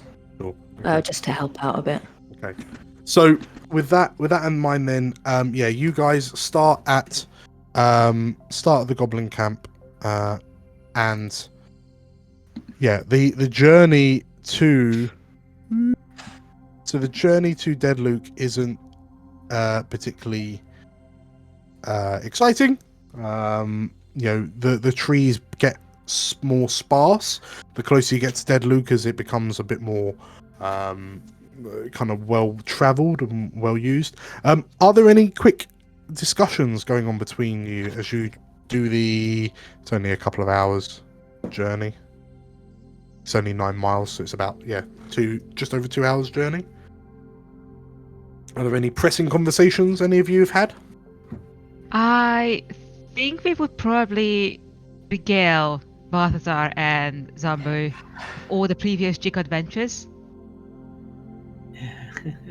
Oh, so you rescued Jig? For the benefit of those who've never heard these stories before, such as Balthazar, which stories are most fond to your hearts? Oh gosh, so many. Wait, I mean, so you rescued Jig from this cave, and then what? Then we rescued her again when she was tied to a cart. That's right. In between this, in like streaks of whinnying and kind of things going on, Slate would try to explain the cart chase, but obviously it wouldn't really be anything apart from and whinnies, so everyone just keeps on going. Pack horse getting real irate. Did we cover the bit where we originally saved Jick from the cave that fired Magnus out like a cannonball? Oh, is that your? Who's Yeah. Magnus? Aggressive whinnies Oh. and shakes. Some wizard we used to hang around with us, but then he wandered off. Didn't like some decision we'd made. I don't know. Catcher momentarily sings the low-flying cleric. But yeah, Magnus was.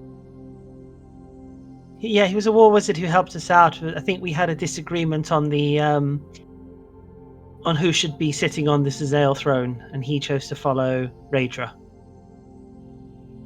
Blimey, that is quite a disagreement. Yeah.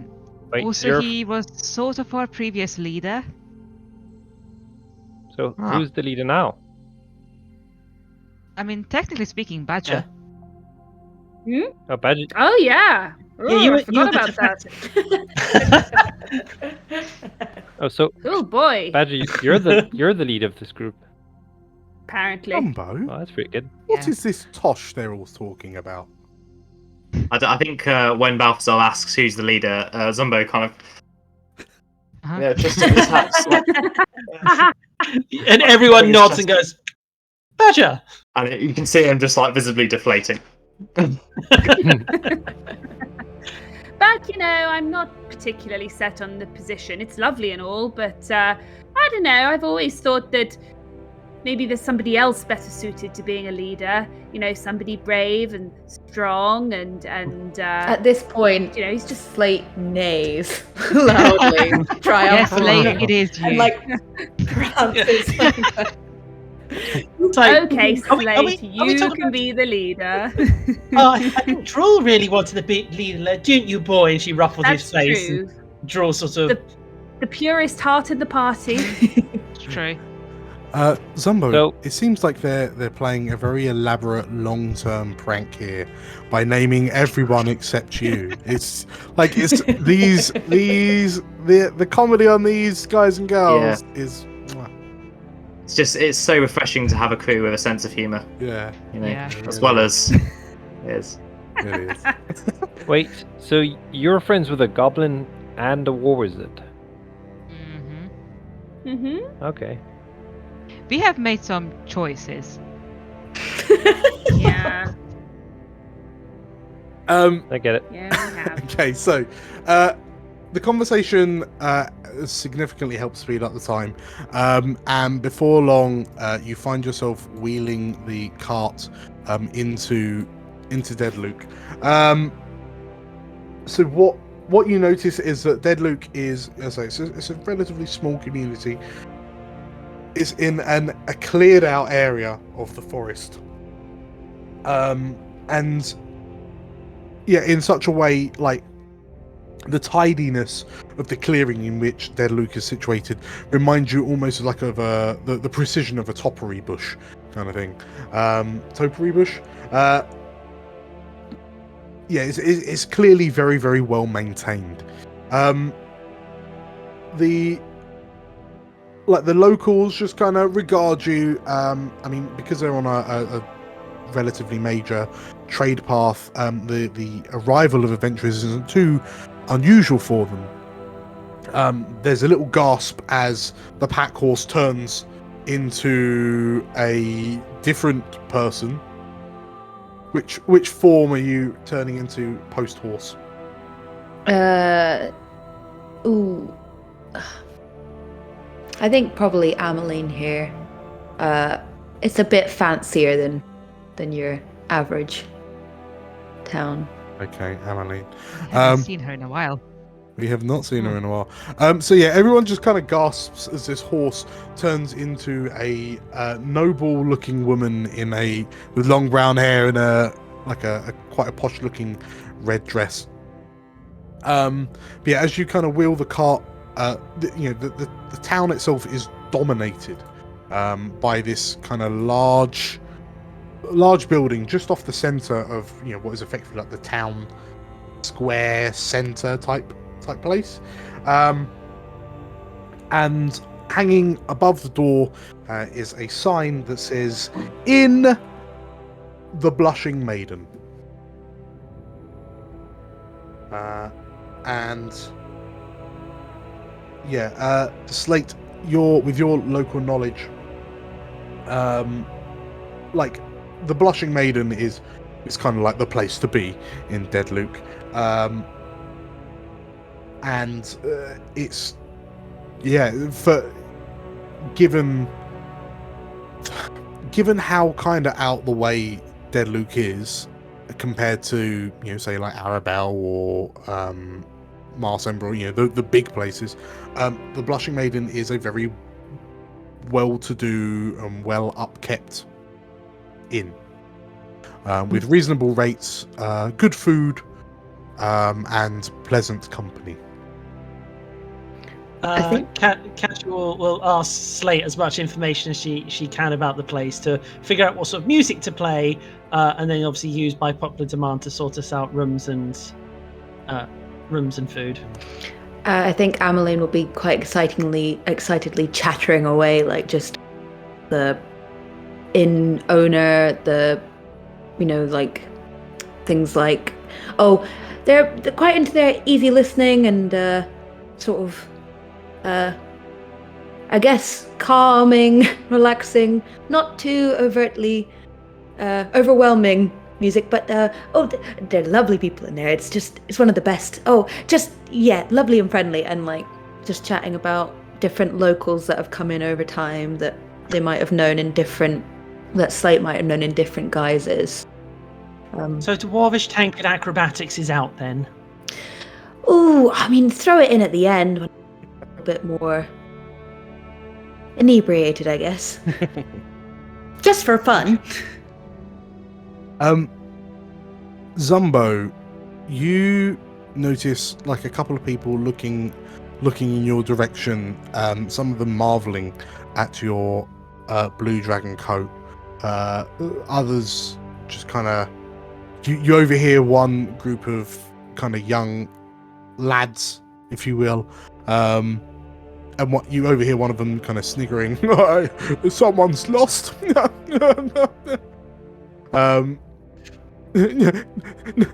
No see around here. And yeah, as you kind of roll your eyes, you look over and you notice that Balthazar seems to be kind of aware that a lot of people are looking in his direction.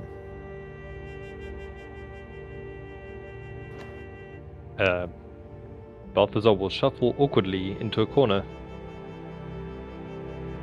So Balthazar, you just kind of branching away from the group to try and find somewhere to hide behind. Pretty much. Go sit in a booth in a corner somewhere. No. Yeah, you get us a table ladder. Badger, why don't we get some drinks? So you head into the Blushing Maiden, sorry, yeah? Okay, yeah. So in which case, you watch as Balthazar kind of scurries off ahead of you towards a Blushing Maiden. Balthazar, what you notice is that this rustic-looking way house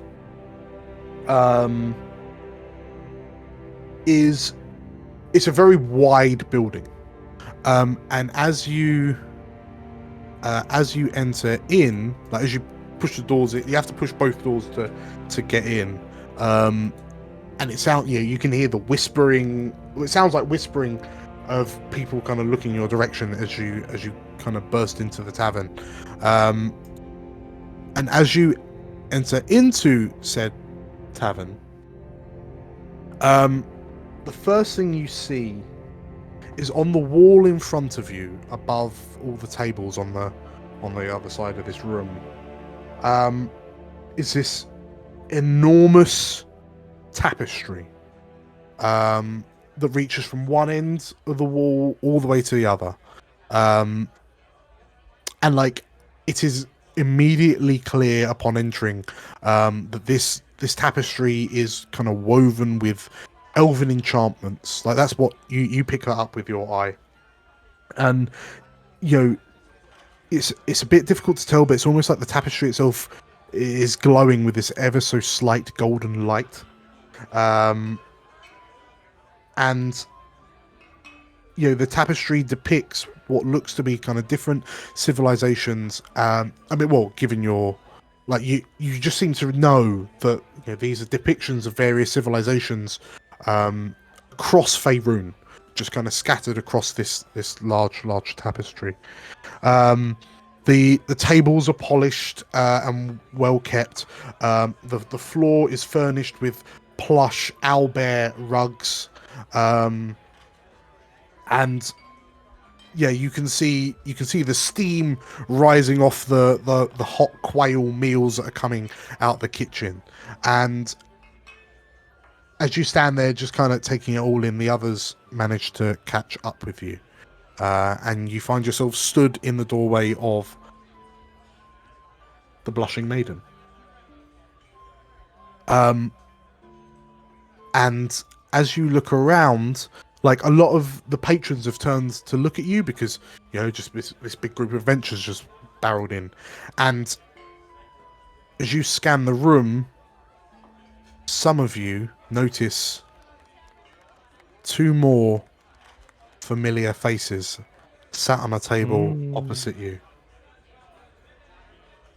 A dark-skinned female ranger, Helenus Fish, and the tiefling mage, Xakas. And as Helenus looks up to you and says, "What on earth are you doing here?" We'll take a 10-minute break. Wait. Hey. Go. Yay! Haven't seen them in a while. It has been a while, hasn't it? In a bit. See you in a bit.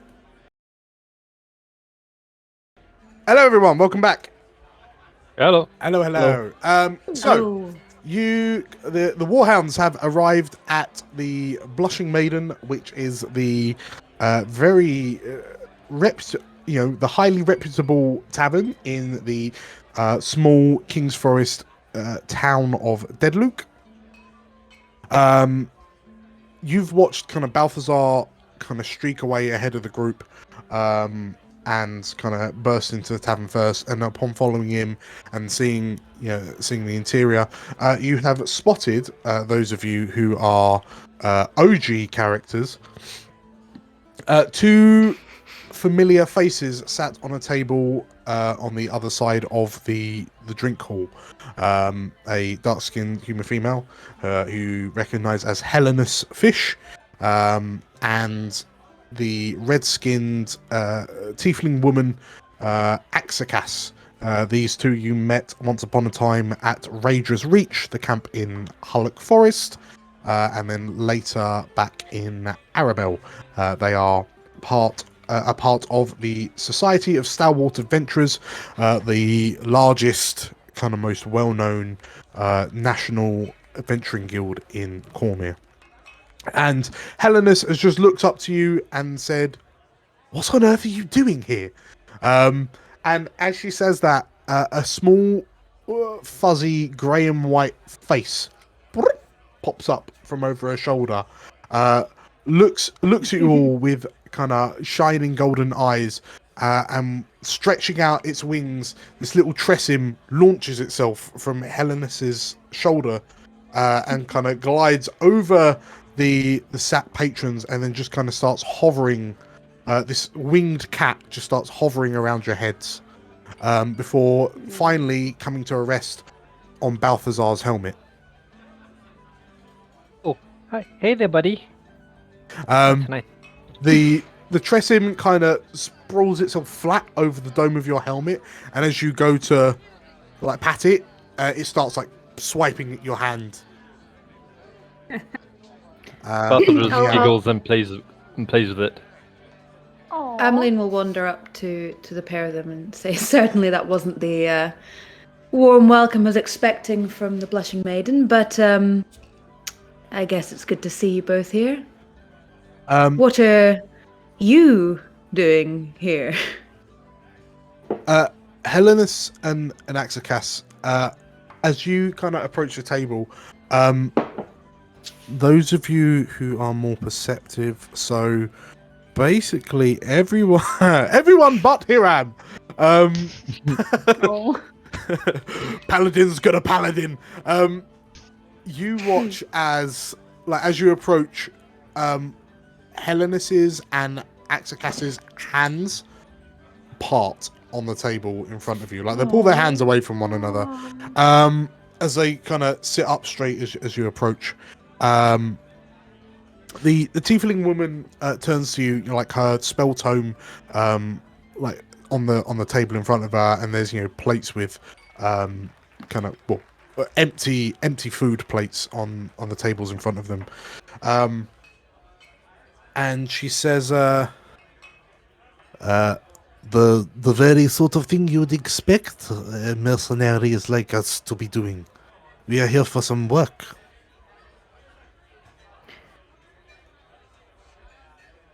I mean, it seems like we're all allowed to have some off time.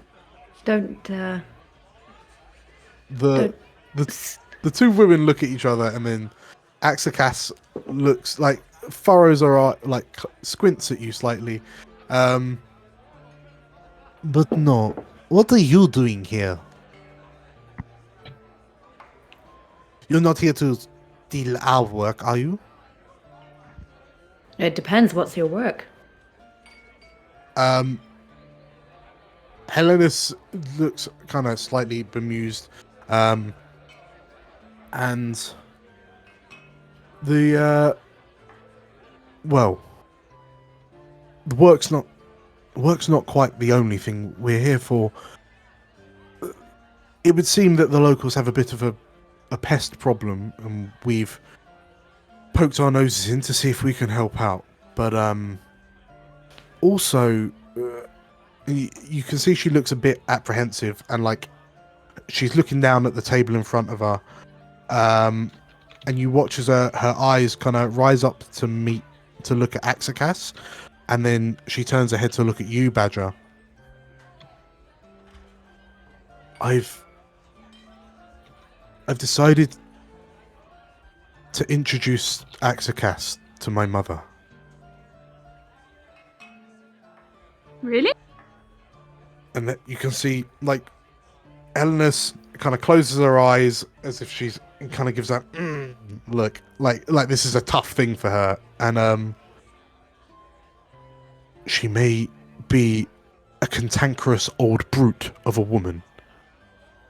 And you see Axakas kind of look up in shock before realizing it's not her Helenis is talking about. But she's still my mother. So it's only right that she meet Axie. See. Well, that's wonderful. I didn't know you two were talking again. Under her breath, you see the tiefling kind of mouth Axakas as she says Axie. But Helenis just kind of straightens up, and with in response to you, Badger, she kind of shuffles slightly, and with everything that's happened, we've decided that, I mean, there's no real point in dallying, Mm-hmm. And And like Helenis just looks like a little bit bashful, like she doesn't really, she just feels a bit, well, she looks very vulnerable, and Axakas just looks from her to you lot and just kind of rolls her eyes. Yes, we're back together, she says. Badger does a little hey. He said, "This is brilliant. Drinks. Yes, We need drinks." And with that, the minute mention of drinks, Ameline will start towards the bar. But on the way, Yes. with the tapestry at the back, tapestry. Yep. So the Tapestry at the back. the tapestry is all along like this wall this back wall here. I think on the way to the bar, Yeah. Ameline will just casually, probably towards where the end of it is, underneath the wings, just lift it up and check. And just kind of go, still there. And then wander off to the bar. Just to get everyone drinks that she thinks would be the most appropriate for them without asking. Okay. So yeah, Ameline, as you head up to the bar, you see that Katja is ahead of you. And yeah, Katja, as you're speaking to, well, like, behind the bar is the innkeep, who's this kind of older kind of gentleman. You suspect he's probably from the south. He's from the southern lands certainly, and he just kind of there's this air of confidence about him, as you know, he gives you this warm, welcoming smile as you approach, and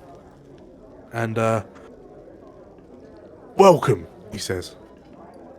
Welcome to the Blushing Maiden. How can we help? Welcome, good sir. We are a venturing party, the Warhounds from Arabelle. We are looking for room and board tonight, and I was wondering if you are in need of entertainment. And our price will be lodgings and food. We will pay for our own drinks, obviously, but I know many songs. I can sing anything that your patrons will probably need in the area. I mean, for instance, something like Howleth at the Moon is quite a good one around these parts, I hear. And if you have particularly royal leanings, I could always do sort of Rager Went to Arabelle or The Purple Dragon Cometh. Or a new song, The Ballad of the Warhounds, I hear is quite popular. So as you're kind of talking to him, there's this kind of expectant, excited look on the innkeep's face, right up until when you say Raedra, and then his face drops a little bit, and as she puts up her hand, it's like, apologies. Obviously, that is the usual repertoires. I can obviously drop that one for you, and instead replace it with the Lay of the Purple Dragons, if you prefer. I think that'd be mighty fine of you, he says. And it's just as much as I love that song, I have a feeling that some of the other patrons might not be as receptive, he says. And like he kind of tilts his head over like past your shoulder, and behind you see a group of 6 purple dragons who are all like, they're being kind of loud and raucous, but they're kind of sticking to themselves. You do, however, notice that on their tabards and on their uniforms, they carry the grey of the 8th Regiment. See, in that case, would you prefer something a little more excitable, such as Dwarven Tanker Acrobatics, or even maybe I Don't Fear Your Gullet Fire, now give me another? The last one gets a lot of people buying drinks. You might want that one for a good evening. He smiles and, well, I'm afraid to say I'm but a simple innkeep, and you are the bard, so I will leave it in your capable hands on deciding what is and isn't appropriate at a time like this. But as long as there is a measure of decency maintained within these four walls, I'm more than happy. Good sir, I would not want to disrespect your establishment. I shall keep things. I'll keep things within reason. And he nods. Sorry, I didn't catch your name. Katja Donahue, sir. Katja Donahue. Travelling bard of the Warhounds. Well, Lady Donahue, it would be my pleasure to offer you my stage. Thank you, sir. And that's for board and food? Absolutely, yes. Drinks. And she turns to Slate and is like, rule 1 of negotiating: don't push your luck. If they offer it, then take it. If not, then we pay for our drinks. As an aside, we have 2 different types of lodgings here at the Blushing Maiden. I'm not sure if you have visited here in the past, but for free you can have the rooms upstairs, free of charge. But for a small fee, we currently have no one staying in the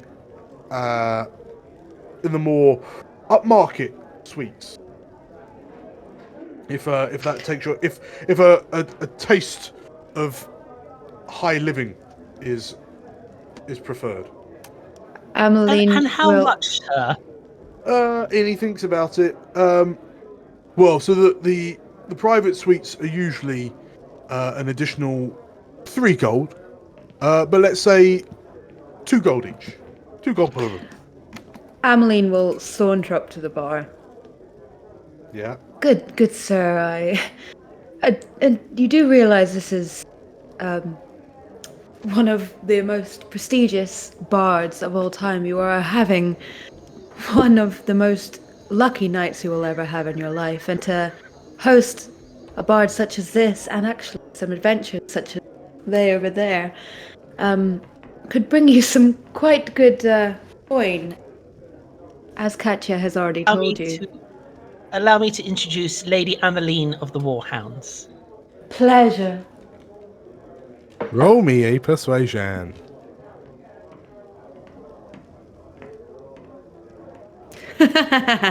And Oh. 21. the barkeep looks at the 2 of you, and like, do you see? And his eyes linger on you for a little while, Ameline. And he says, "Well, in the face of such beauty,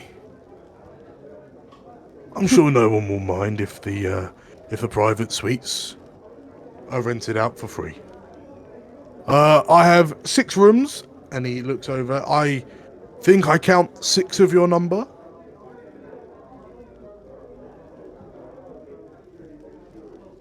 Six. There are also a one animal, but that will bunk in with myself, sir. Very good. Yes. In which case, 7 us. The six- 7. Plus- That was plus Emily. Emily. Yeah, Emily. Emma. Beg my pardon. I didn't see her there. The squire may bunk with her liege. Perfect, he says. 6 sleeping arrangements, 6 rooms. That sounds like a match made in the heavens. Certainly. And then, like, You are Ameline will wink, but can't wink. for this kindness, sir. I'll throw in an extra song for your patrons. Very, very kind of you, he says. Now, what can we get the fine adventurers to drink? Ooh, I would not go amiss if you have any Suzale or maybe some bitter black. And he smiles to you and turns and begins getting the drinks for you. At the table. Yeah, the rest of you are kind of sprawled out across the 2 tables, across like Helenus and Axicas's table and the table next to them. Helenus kind of addresses you all in general as she says, "So I'm going to be honest. When we first met you at Rager's Reach, I thought there was some potential in you. I hadn't quite anticipated just how much of a difference you were going to make to the country," she says with this almost sly smirk.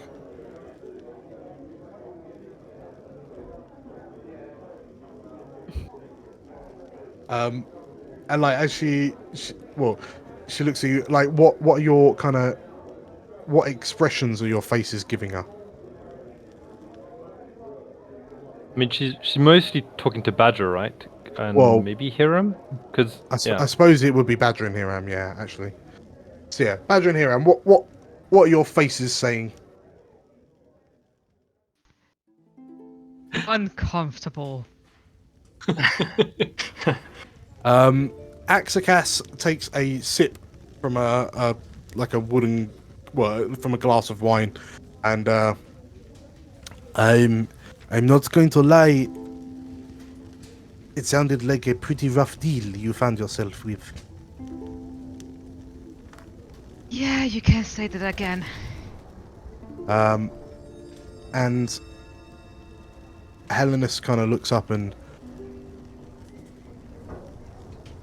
if what I've heard is true, I don't think I would have been able to make that choice. So I commend your courage in doing probably what was right for the country. It was, you know, a very difficult choice between two terrible outcomes, but I think, she says, and she looks around at all the commoners that, you know, all the other patrons that are kind of talking and chatting and laughing. I think maybe this is better than the alternative? Oh, I mean, we will never know. No, it is what it is.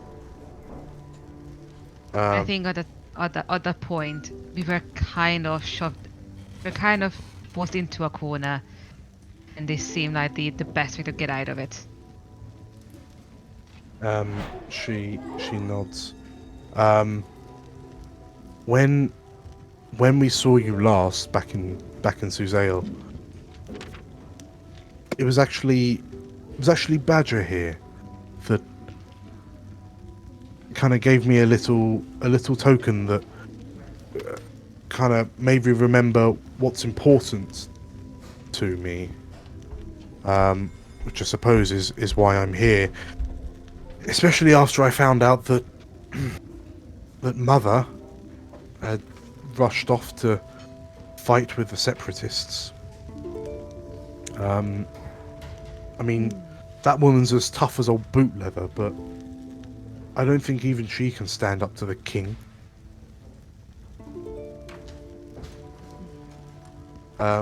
Where do you stand on all this? And Hellenus kind of looks down, and well, I mean, she's my mother, so I suppose I'm standing with her. And as she says that, she looks a bit forlorn, and you watch as Axicas reaches out and kind of places her hand on the back of Hellenus's and kind of gives her an assuring nod. The tiefling then kind of looks kind of left and right at Balthazar and Zumbo, and she looks to you first, Zumbo, and the last time I saw you, you were a lot taller. Covering your face, blue coat. This is your wizard, yes? No, not quite. And apologies for being rude. So you have to recruit with us. This is Zumbo, our captain of sorts. Pleasure. The tiefling nods. Exicus, she says. And this is Balthazar. Well, stroking the Tressum. You are, like, Hellenus remarks that, you know, the cat Nimbus seems very comfortable with you.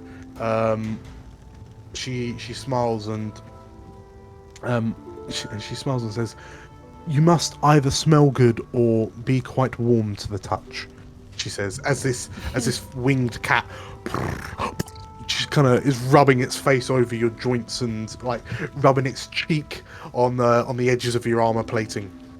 Yeah, it's maybe the smell. And Axicas looks you up and down and curious, she says.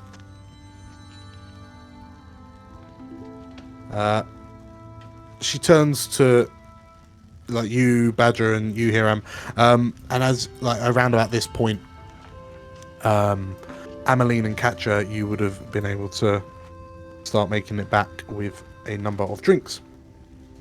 And as you approach, you kind of arrive just in time to hear Axika saying, "From what I understand, this," she says, kind of waving a finger up and down in front of Balthazar, "this is a daydream." What? I mean, Abeline's beautiful and all, but that's a hell of a flattery there, Asakas. Oh, stop. The tiefling visibly rolls her eyes at you, and then wraps a knuckle on Balthazar's shoulder plate. Where did you find him?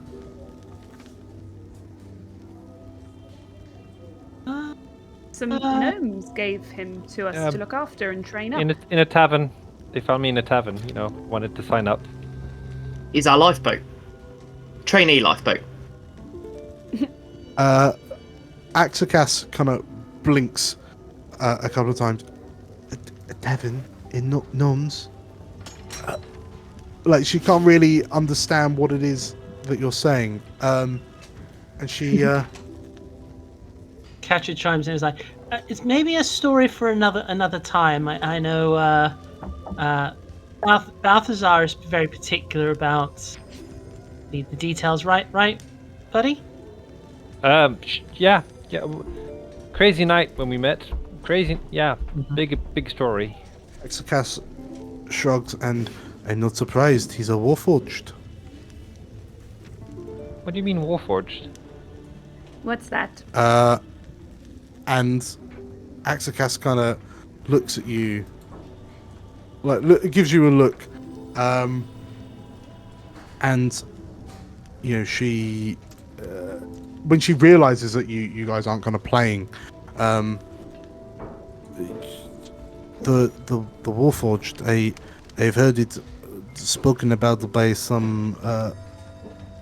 I've heard it spoken on the streets and in the jobs and back in the guild hall, but the Warforged, they were the products.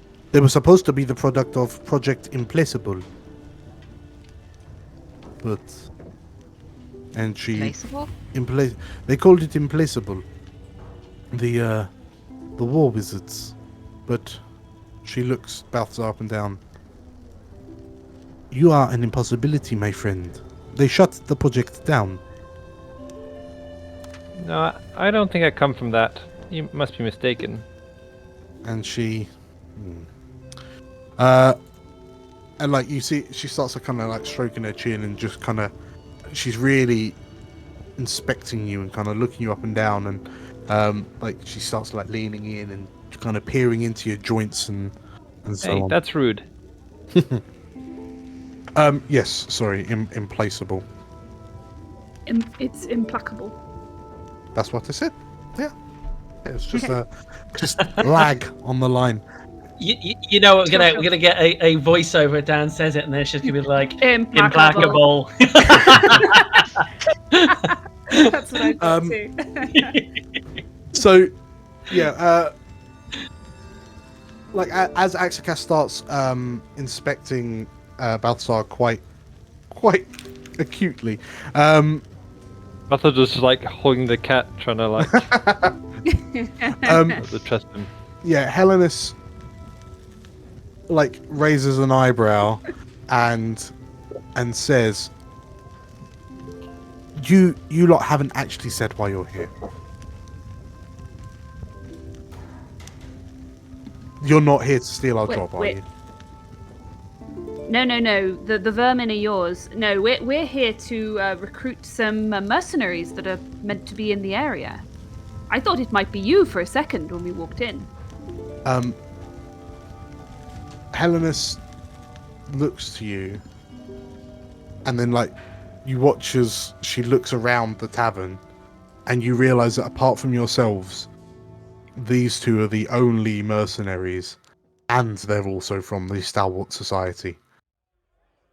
And Hellenis, like her face goes passive as she just looks at you with a really look. And who sent you to recruit us? Now you're going to laugh.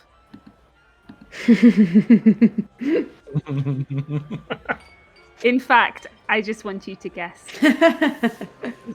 Just guess. Hellas, she stares at you for a bit, and you can almost see her face darken slightly. And Badger starts like nodding knowingly as her face does that. Uh-huh. You got it. So, what you're telling me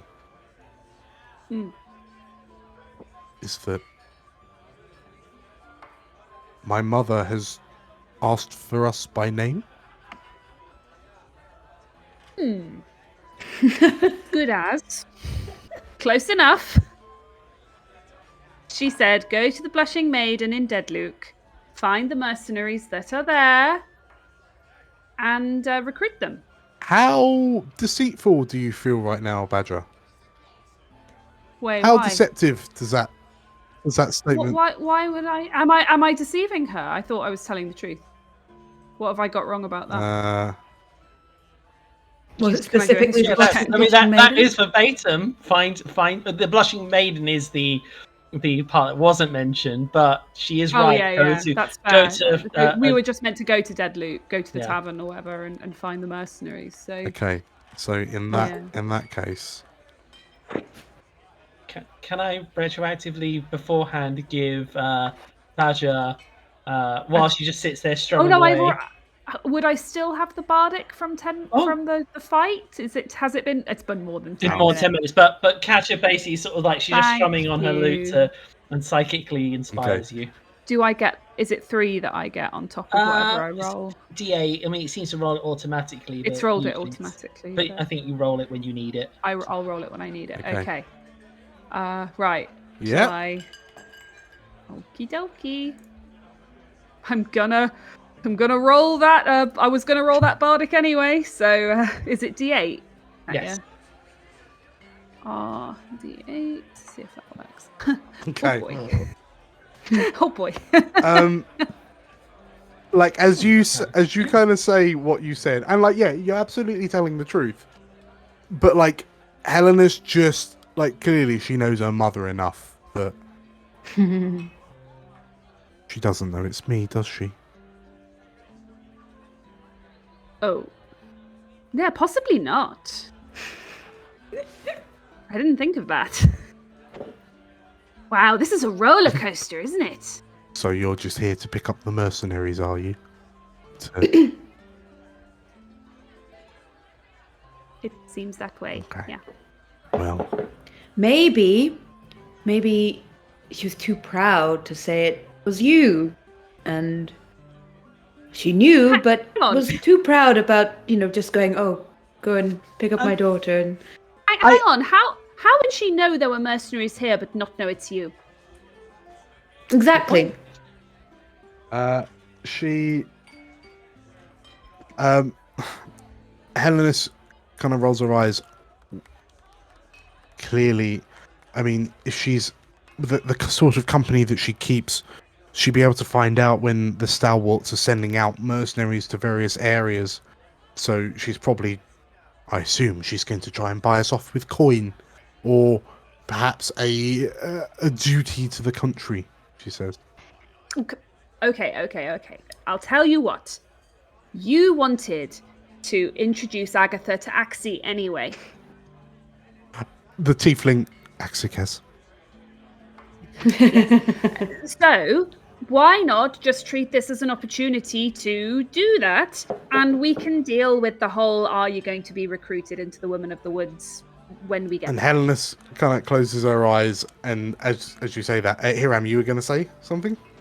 No, this can wait Okay. until we're done here. And like Helenis grits her teeth, like you can see her biting on her back teeth, but I wanted to meet my mother on my terms, not hers.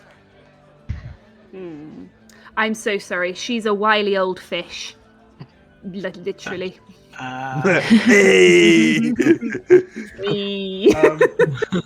And Helenis, like she growls and grumbles, Zumbo, I can only see you jump slightly, but she bangs her fist on the table next to you.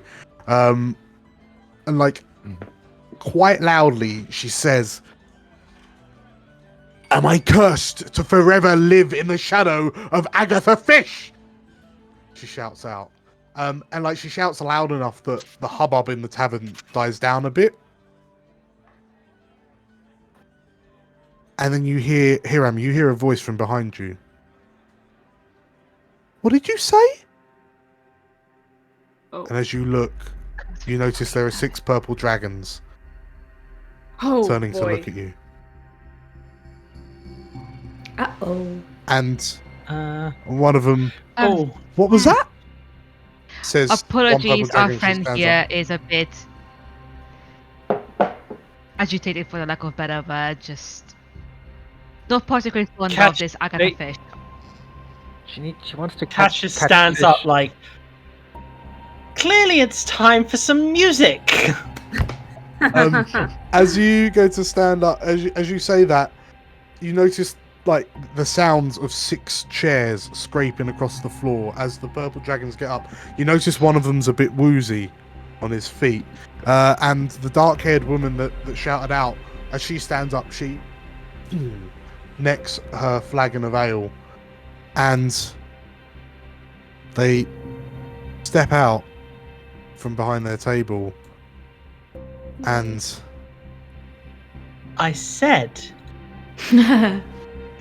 it's time for some music. Ooh, great. Oh. Enthrall. Out of character, why are you doing this when we can literally just mention who we are and this will be fine?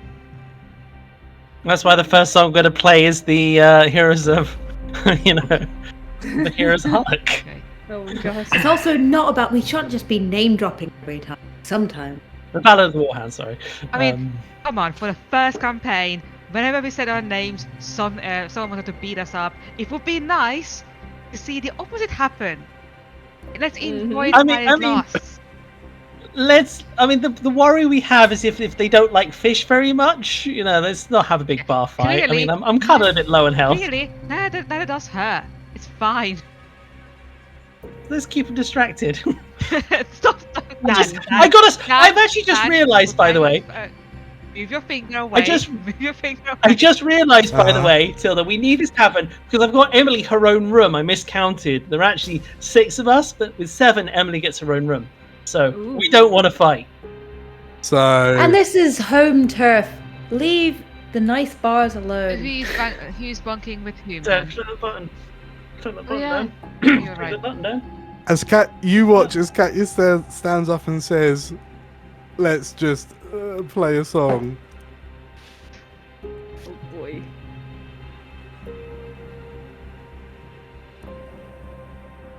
One. 6. Yes. 2. Ah! He Oh. passes. Okay. That's a 16. It's a wisdom save, isn't it? No, he doesn't pass. He doesn't pass. I can use cutting words to knock him down by 1, but that's my last bardic inspiration for the day. Okay. God. How many more are there? 3. Okay, so you've cutting words one of them. There's 3 left. 15. Yes. That's 4. 14. Yes. That's 5. A natural 20. At least one of them is going to be. So, Shut up, Kevin. of the purple dragons stand up, and as you say, let's just listen to some music. 5 of them like look at you for a moment, and like you notice that they seem fixated on you, and the one that's swaying on his feet goes, yeah, let's listen to some music. It's the dark-haired woman that kind of pipes up in the first place. That sort of looks at the other purple dragons and goes, sort of realizes, like, looks and sort of like starts patting them on the shoulders and going, "What are you doing?" She says. As that happens, I'd like to wander up and cast Charm Person. Okay. And Doesn't charm person have like a 1 minute duration? absolutely. Hour duration. Oh, an hour. Oh, 1 hour. Yeah, I'd like to go up to the group. Would you mind, I feel a bit lightheaded. Would you mind walking me outside for a moment? You know they're going to know you've done that in an hour, right? Yeah, at least mine is just pure like, Yeah. they're in thrall, but they don't realise they've been had. Just seduce her. It's fine. Right. Okay. So your DC is 13. Is it only the person that realise they've been charmed, right? Yeah. Yeah, that's fine. Okay. So as you go up to the final purple dragon and say, oh, "Can you take me outside?" The woman looks to you, blinks for a few moments, and no, of course, milady, she says, and sort of like, takes you by the arm and side and kind of guides you out. Careful, no sudden movements. You don't want to be sick on this beautiful dress. And she kind of leads you to the door. Kasha looks at the rest of the stands on the table, looks at the rest of the Warhounds, and she's like, gives her, "I've got this." Okay. So, Catcher, you jump on the table and you start playing the songs. The purple dragons all return to their seats. And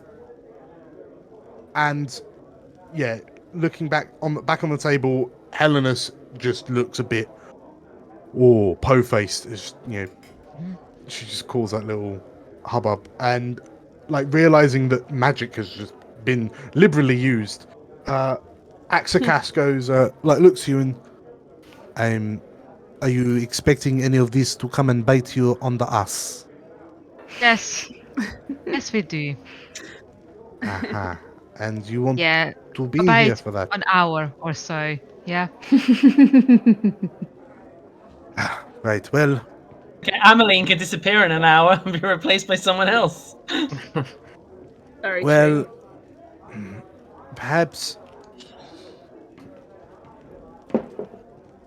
if we have to clear out of here relatively quickly, perhaps if you help us, then we can help you. How are you going to help us exactly?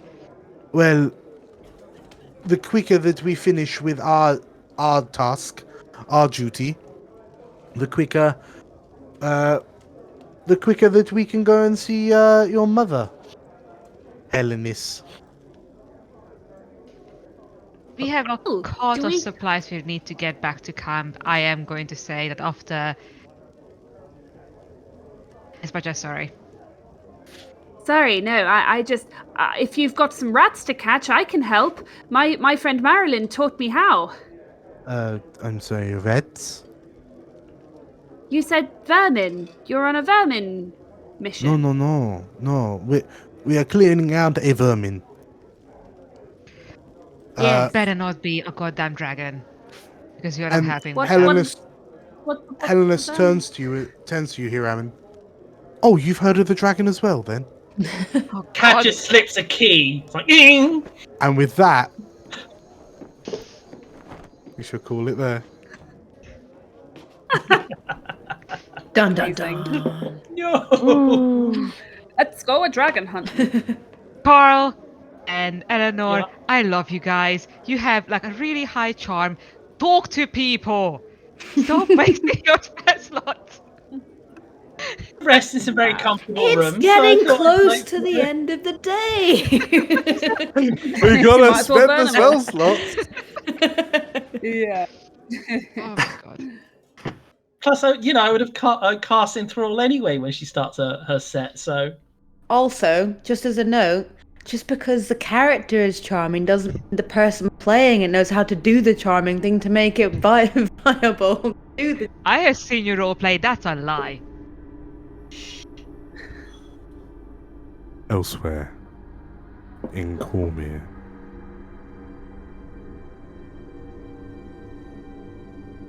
the sound of the wind is loud as it streaks past their ears, accompanied by the rhythmic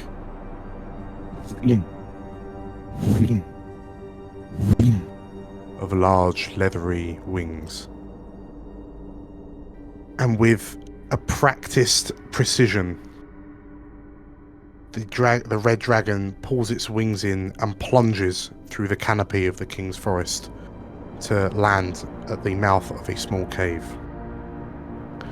The two tall, gaunt figures dismount from its back, one of them clutching a bloodied scroll in her hand. And as they enter the cave, one of them holds a hand out, and a lantern sat on a nearby crate flickers to life.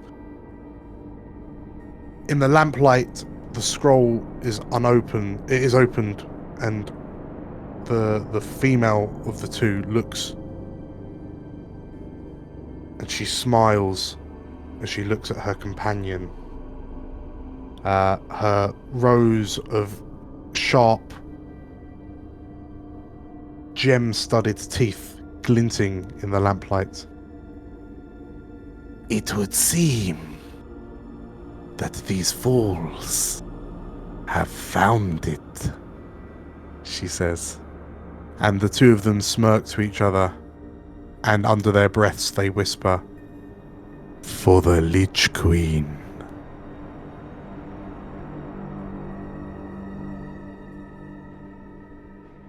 Nope. Oh boy. Nope. It's a whole lot of nope.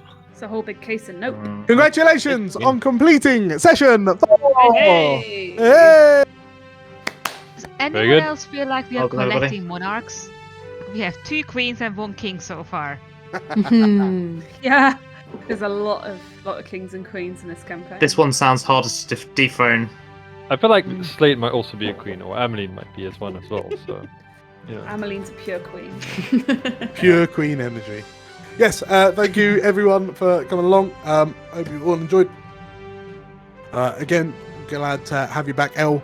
And Glad to be back. yeah, I guess I'll see you all next week. Sweet. See you next week. See you then. Next week. Bye. See ya. See you in a bit. Bye-bye. Bye. Bye. And that just about wraps up another session of Cormyr Echoes of War. Thanks for sticking around to the end. Your support really means a lot to us.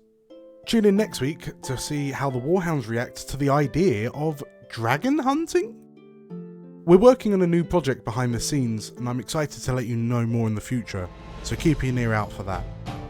If you liked this episode, please hit the like button and let us know what your favourite bits were in the comments down below.